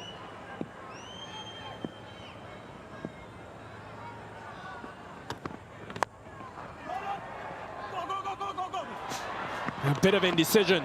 Shepherd is going danger and gets there safely. It's all happening here. A couple of times now they've thought about the second. Been some hesitation.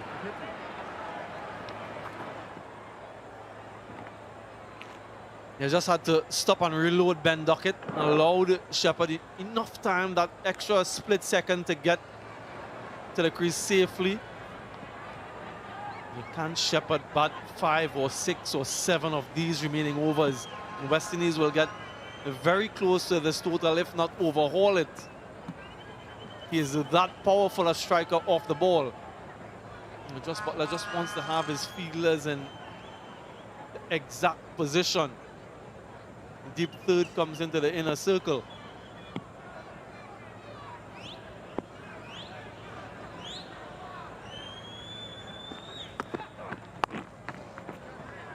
It was just about here where England really began to increase their scoring rate through Curran and Bryden Cars.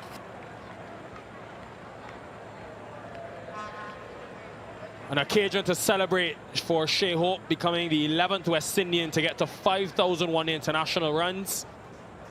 What a career he's had, even the way he's been able to shift through the gears and increase that strike rate in 2023.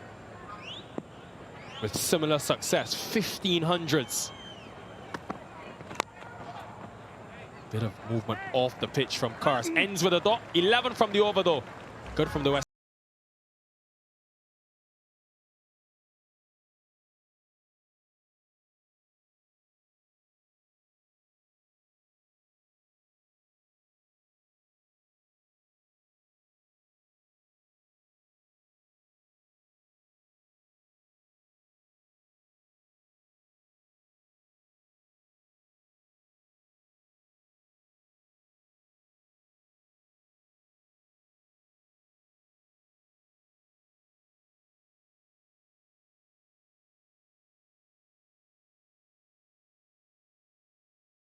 Shea Hope. But even though the surface has been conducive for the spinners, you have to say it's been entertaining in terms of watching batters hit through the line of the ball. More often than not with pace on, we're able to find a boundary. Need to find boundaries, the West Indies. 90 required. Just able to sneak it over that infield, Shepherd. Regardless, the desired result. He was trying to move across to the offside, a slower delivery, but gets enough on it to beat the two fielders in the inner circle. And they're trying to bowl away from him, trying to stay away from that hitting arc, Sam Curran. But starts with a boundary nonetheless. Might be looking to target the leg side, Shepherd, so Curran will be looking to bowl wide of that off stump. Big, huge, mammoth. This game is far from over. Romario Shepherd is at the crease. Yeah, that's gigantic. And this is what we've come to expect from this Guyanese. Very strong, very powerful. Yeah, just misses that length, and a length delivery, stands up and swatted powerfully. That was gigantic. And now he goes Yorker at the stumps. Thought maybe off cutter into the pitch, trying to get into that leg side. Couple of times went full, paid the price, Curran. Remember, after this, he's still got 2 overs to bowl. He's been the most expensive of the English bowlers today. I think the batters are playing him now for that slower delivery. And so there's no element of surprise if he bowls that. Mario Shepherd is just standing his ground and looking to flat bat him. 11 from 3 thus far.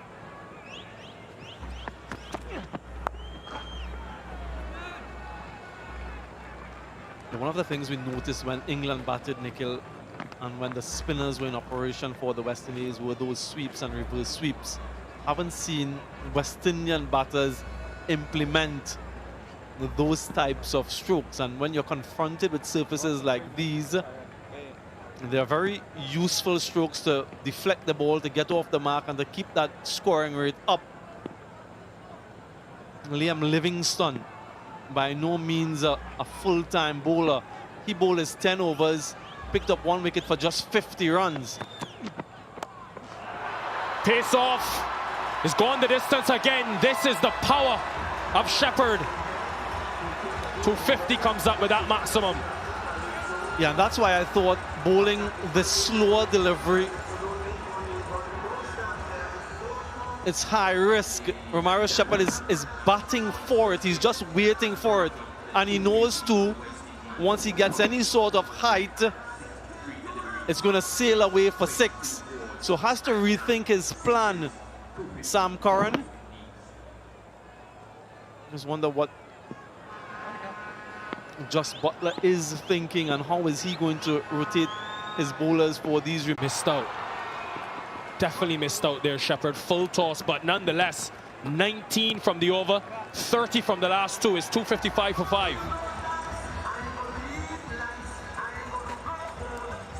Shepherd's entertainment from one end has been well supported by a classy innings from Captain Shea Hope. Yeah, we've come to expect this from him. ODI average upwards of 50, just continuing to enhance his already impressive reputation. Loves this facility in particular. Leading run scorer in ODIs here at the Sir Vivian Richards Stadium. Has 1 century and 2 half centuries, make that 3 half centuries now. An average of over 50 here.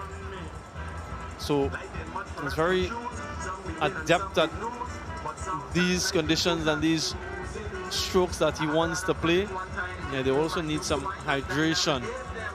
It's been a hot day, quite humid as well. And it's been high intense cricket. The last over, first delivery going for 4. Next going straight over the bowler's head for 6. Very expensive over. That was another 6 over the leg side. And that's the sort of impetus and acceleration that the West Indies need. And Shepherd stayed there till the end. 71 from 42. By modern standards, it's not too difficult a chase. But you never can tell. One wicket can change the complexity of the situation. Special congratulations to Sheikh, who has just passed 5,000 runs. Yeah, Josh Butler understands the importance of breaking this partnership, which has already gone up to 42 from just 27. Shepherd has scored 32 of the 42. Now, where does Atkinson go? We've seen him go full and wide to Hetmeyer. Continues to bowl cross seam. Should just maybe into the pitch. He's got backward square, as well as deep mid-wicket on the boundary, as well as long on. Goes full toss. Missed his length badly. Shepherd accepts. Yeah, that was a gift. I know it's December. I know Christmas is around the corner. But this was a gift too early from Atkinson. First delivery, just as he started the last over against Curran with a 4, he starts with this one. And I was just thinking to myself, Nikhil, from this end, maybe be a little bit conservative unless you're presented opportunities like that. And then from the next end, try to make up.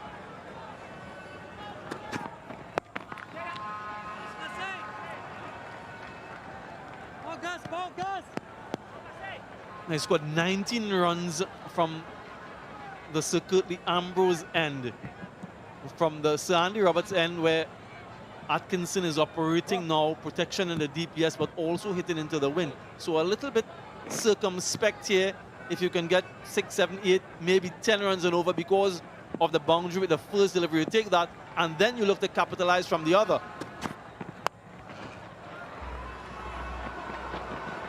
Now we'll get 2. Excellent from Hope. Wanted it straight away, and Shepherd agreed. This is exactly what Darren Sammy has spoken about in the media, giving himself and his team a chance by taking the game deep.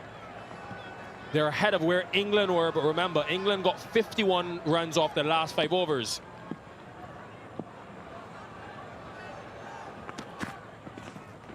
Slower delivery, well executed by Atkinson. And the reason, Samuel, that they're in this position is because the middle overs, thanks to Shea Hope, and he will be pleased, Sir Vivian Richards, they went at 5.5 runs per over. Yeah, they came back really well after that rollicking start from the opening batters, Jacks and Salt, West Indian bowlers, that is. Yeah, I don't mind that. It's a wide. They'll take it, the West Indies, but I don't mind him, like I mentioned a little bit earlier, not taking too many risks from this end. If you take the risk from the other end and you get dismissed, well, then so be it. And that's the level of thinking that they should be operating at. All of his experience, she hope it should be something that he's thought about.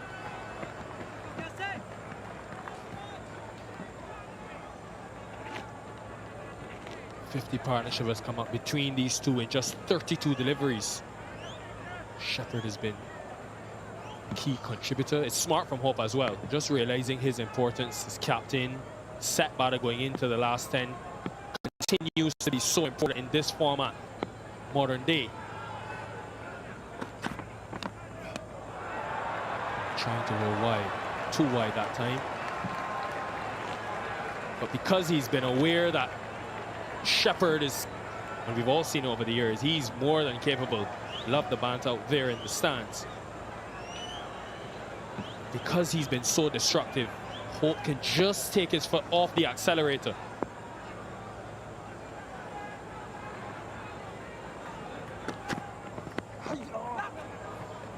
May have been paced off again. Shepherd looks some discomfort. End of the 44th over.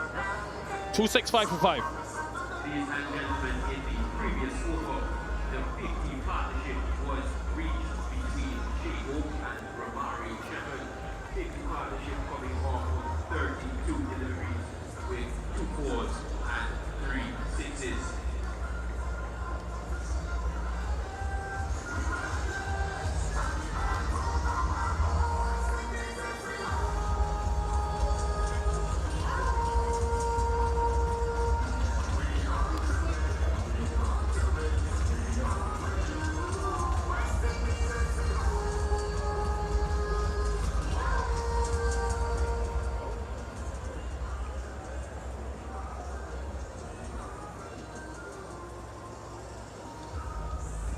61 required from 36. Ladies and gentlemen, a bit more. Shea Hope well set, going at just about a runner ball. Romario Shepherd has generally done the heavy lifting in this wonderful partnership of 52 from 35.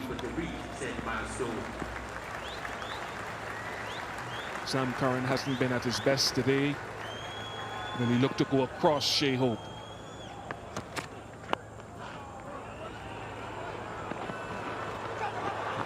Good running, something Hope does well. Yeah, really good running.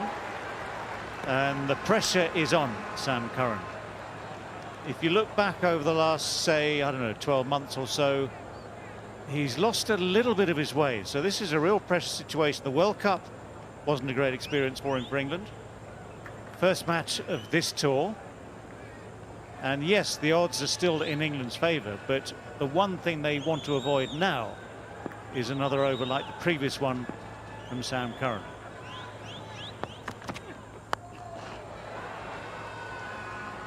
Just get one for that. Now, the danger, of course, is the bigger hitter, and the bigger hitter is Romario Shepherd.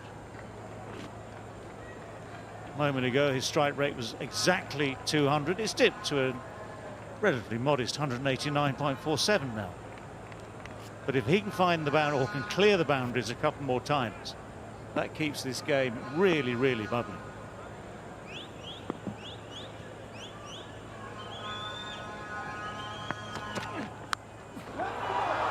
Not where you intended, but gets 4. No deep third. Well, it's why they've made the laws and the rules and the playing regulations for ODI exactly like this. You cannot have men everywhere. So whether it gets there by intent or by good fortune, it's still 4 runs, and good fortune is certainly on Shepherd's side with this one.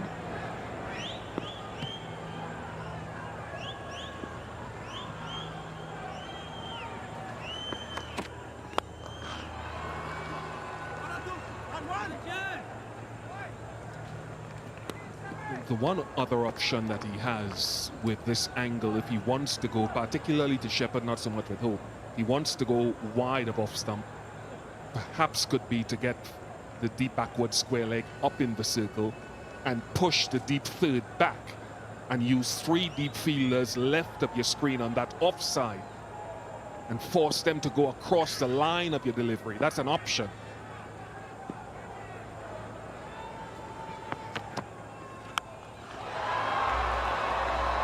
That's 6. That is 6. The muscle of Shea Hope just when required. 47 needed from 31. 14 off the over already from Curran. Every time that Curran has dropped it on a length or short of a length, Shepherd has slapped it a long, long way. Curran did well the previous one to get, or a couple of times this over, he's got it up into the block hole. And I know that everyone says that it's to do that consistently is really tough. But drop it onto that sort of length like that, and the way that Romario Shepherd is set, that is an even worse crime.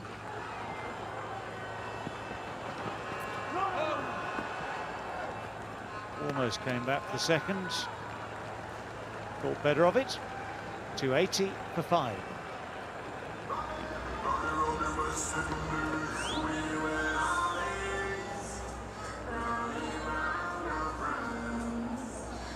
See what a tough day Sam Curran is having with the ball. 8.78 his economy rate. He's got 1 over, he's still got a bowl. Atkinson has 2, Cass has 2. Spinners did a good job, really good job in the middle, but the pressure is now on.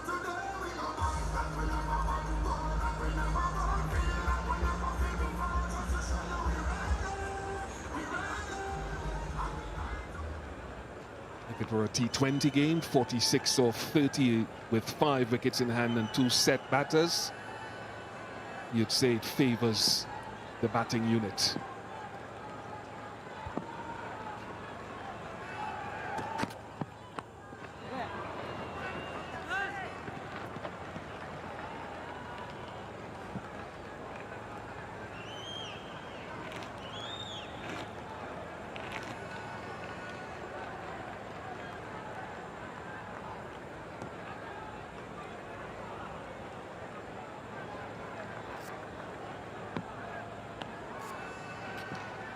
4s and 6s, 3 apiece.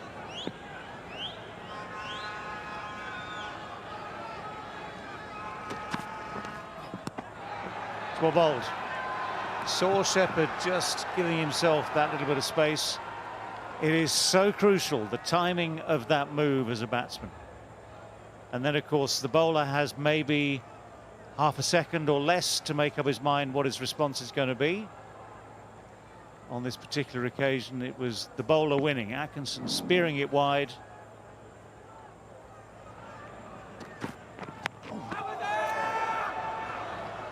Well, the arms are upraised, but it's too high. But singles will suit England. What they will fear is something of that same length disappearing over deep mid-wicket for another big 6. But this is where people like Gus Atkinson will earn their stripes. Plenty of talent, good pace, good change of pace. But he's got to help win this game. There's the other end of the pace scale. We've seen pace off with the short ball. That was definitely pace on. That was sharp.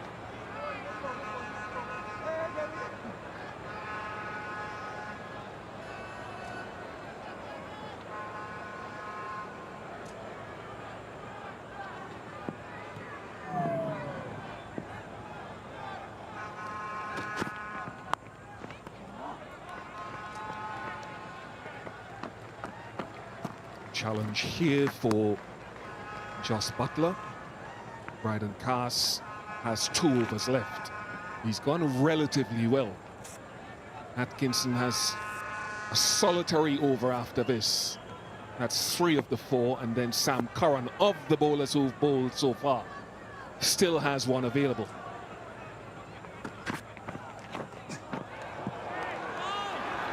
This one has been called wide. As much for leg side as anything else. The one previously in the over which he ducked, there was a thought maybe that could also have been called wide.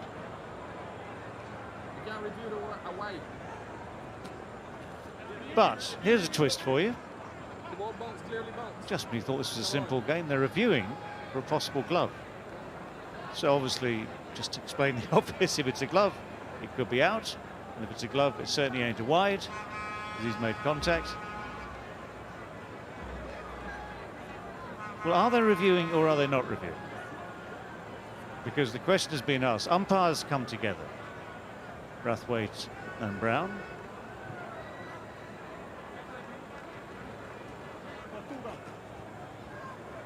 Oh. Well, there you are. What do we know about this game? Well, it seems, to all intents and purposes, the question has been asked. It also seems now, in hindsight, the question was misplaced. Umpires are sticking to their guns. Wide stays.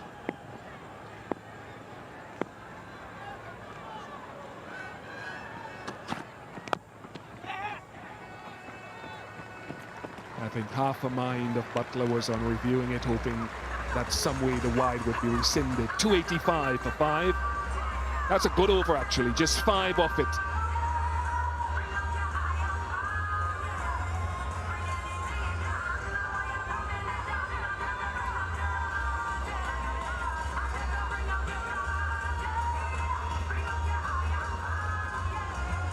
Well, there's a sting in the tail for you.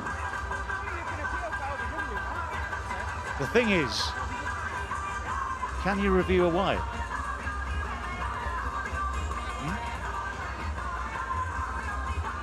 Not in international cricket.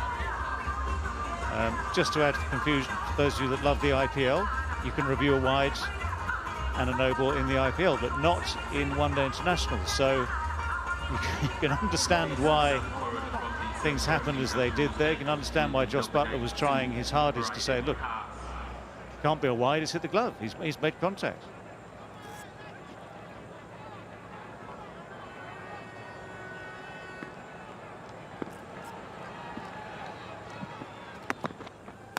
Oh, well. Well, we have a change of bowling, and that has just slipped. It has slipped out of the hand. It has slipped off the outside edge. It has slipped his way rapidly down to third for 4 more runs.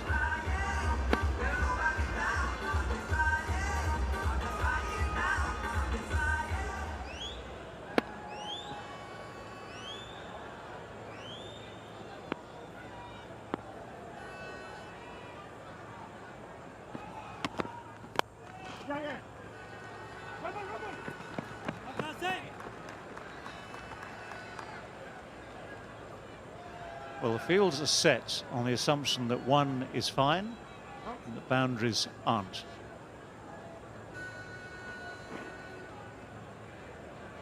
Right, a note about the highest successful previous run chases here in Antigua. 276 for 5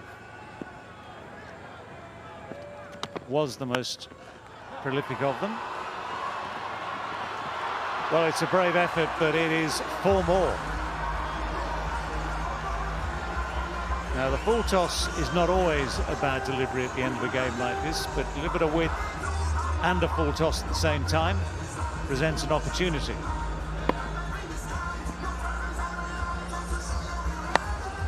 Yeah, very good from Shea Hope in knowing that Cast wants the ball full and wide largely. May have to change his line a little bit straighter. Does change it straighter and smacks it for 6.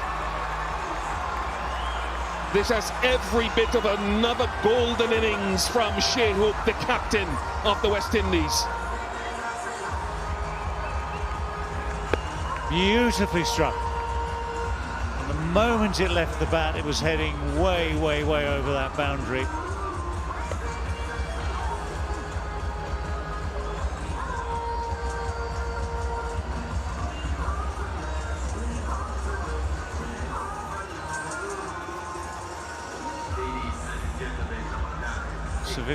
Sir Vivi unmoved. West Indies in 289 deliveries with 26 fours and 11 sixes.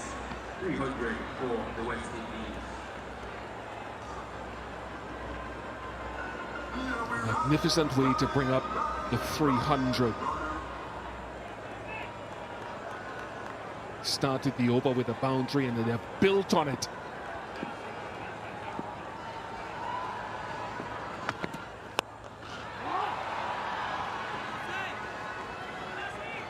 Well, what you were saying just now, Bish, about targets, closing overs of a T20, direct comparison to an ODI, that run rate required is now dropped below 8. And your same theory gets even more straightforward now. With these two sets, 5 wickets in hand, 1 ball left in this, the 47th over, 3 overs still to come. The low full toss straighter is a better option than that one we saw slapped away through point earlier in the over. 302 for 5, 3 overs left.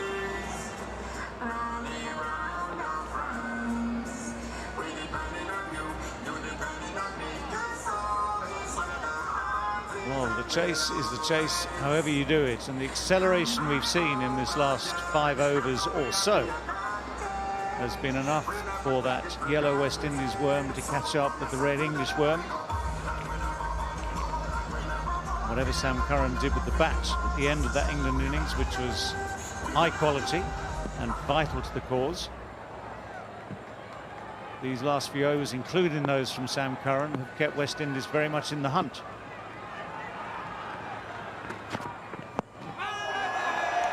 Given looked pretty adjacent and it's reviewed straight away by Shepherd.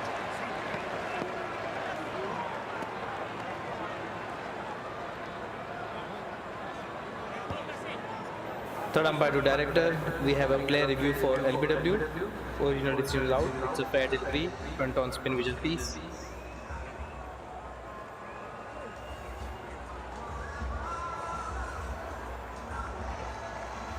Okay, ball is very close to the bat. Can we have ultra edge, please? Let's keep it going, please. Keep it going. Gap between bat and ball. Keep it going to the bat, please. Yes, thank you. No bat involved. Ball tracking, please. Pitching outside off. Impact in line. Wicket sitting. Thank you. I'll go back to Greg on field.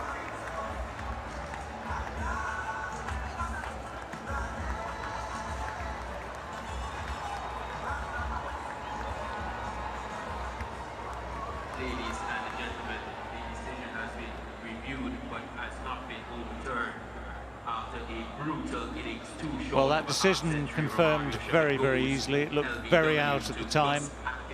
Easily understood why Shepherd would question it, just on the off chance that Hawkeye might reprieve him, because he'd been flaying that ball to all parts. And certainly the man best placed to get West Indies across the line at the end of this now enthralling match. But just look at this. It's good bowling from Atkinson. Good captaincy as well, I would say, keeping Atkinson going, because the temptation might have been there to save him for the last over. But actually, I'd say the better argument, stronger argument, say get your better bowler on early. And if they're still in the hump, West Indies, in that final over, well, that's a risk you have to take. But you don't want to leave someone like Atkinson defending 3 or 4 in the final over. So he's got the wicket. Very, very important wicket. Discussions, they will take a while now between Buttler and Atkinson to decide exactly what's best for this next vital phase of the game. Captain and vice-captain at the crease together. Alzarri Joseph with his elevation in the leadership group. His batting has shown potential, but what we found in recent years, it hasn't lived up to its wanted development. A chance here, though, to build on it. 24 from 17.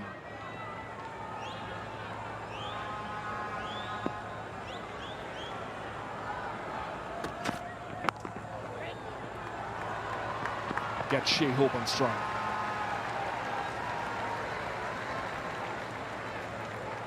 For all the variations in the pitch, to get over 600 runs on it with its unevenness is a top effort by both teams.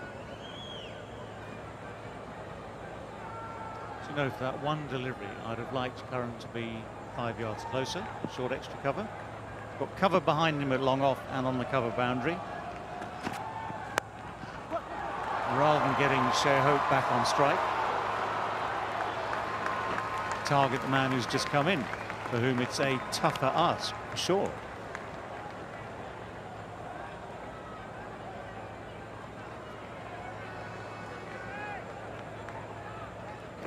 So Hope picks up another 2, moves on to 89. Everyone on the edge of their seats, wherever you are in this stadium here at North Sound.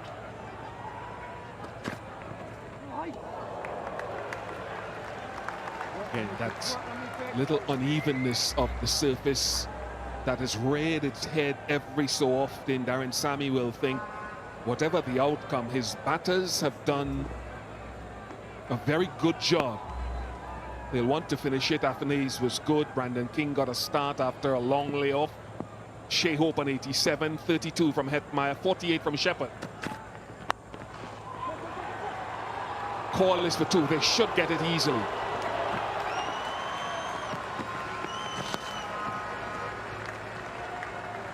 Yeah, should get it, do get it.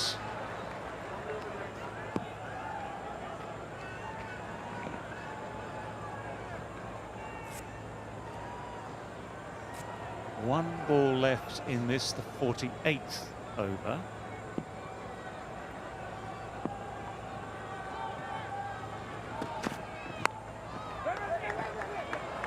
Dot ball, valuable dot ball in the circumstances. 307 for 6, 2 overs left, 19 to get. Well, Atkinson has done really well here.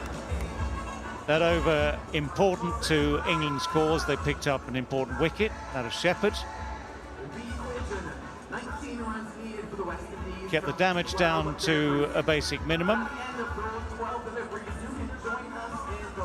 And that's his 10 overs done. 2 for 42.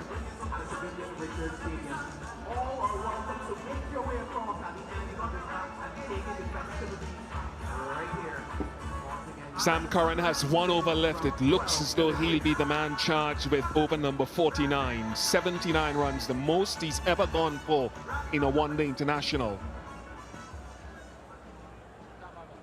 I'm curious about the field that he will bowl to Alzarri Joseph, who's faced 1 delivery.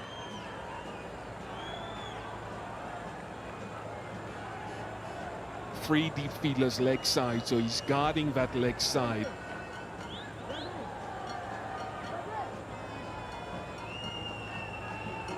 And two fielders left of your screen. Ladies and gentlemen, to bowl the So it looks as though it'll be a mixture of lines, not necessarily all full and wide or all straight. The contest. Well, an hour ago, you wouldn't necessarily expect it to be this close, but certainly after the last half hour, anything could happen.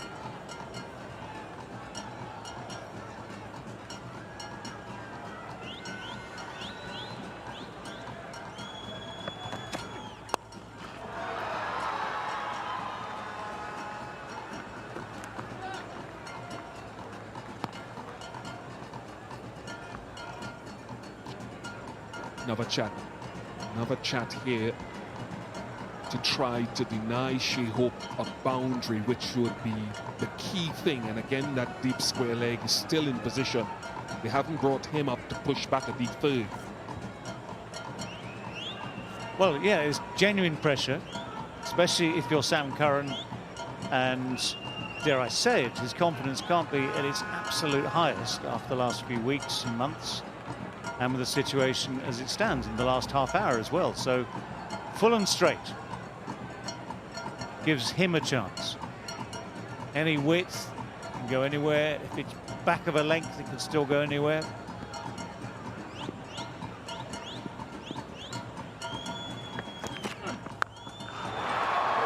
Straight is not good enough. Missed his Yorker by some distance. The ball has travelled down towards the western side. Only 12 required.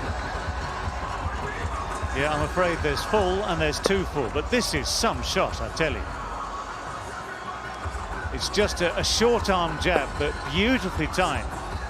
A little bit of a follow through, and it's sailed away. Again, everyone who's hit in that direction knows they've got the breeze in their favour. Nonetheless, that is some shot. I mean, Butler can only be saying, look, Sam, my dear old thing, Sam, we might have discussed this before, but that was not what was ordered. It's pressure. It is absolute pressure.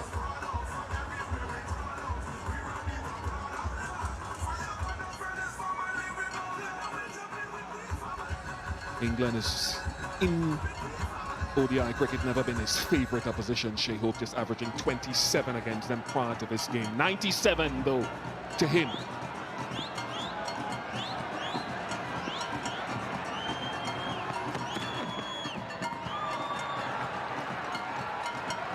See, that's where I thought Curran with his left-handed angle and use of the angle with that deep third instituted would have bowled more deliveries.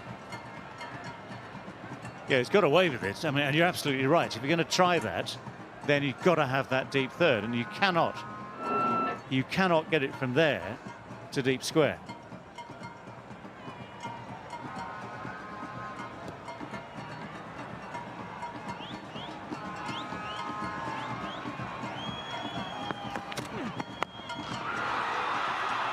It's a 16th ODI 100 for Shea the Magnificent, and one of the reasons the West Indies will continue to have hope in their redevelopment. He has been a magnificent one-day international player, up there with some of the best. Hope indeed springs eternal. This has been a magnificent innings. And yet another very, very high-quality shot, clearing that rope by a distance. Takes him to that 100, takes West Indies to a really strong position now with 6 needed. This is ridiculous bowling, but magnificent batting from Shea Hope, who wins it off of his own bat with another magnificent knock in his favourite format. The great man has been here to witness it, and the West Indies begin their new dispensation, their long-term redevelopment in one-day cricket.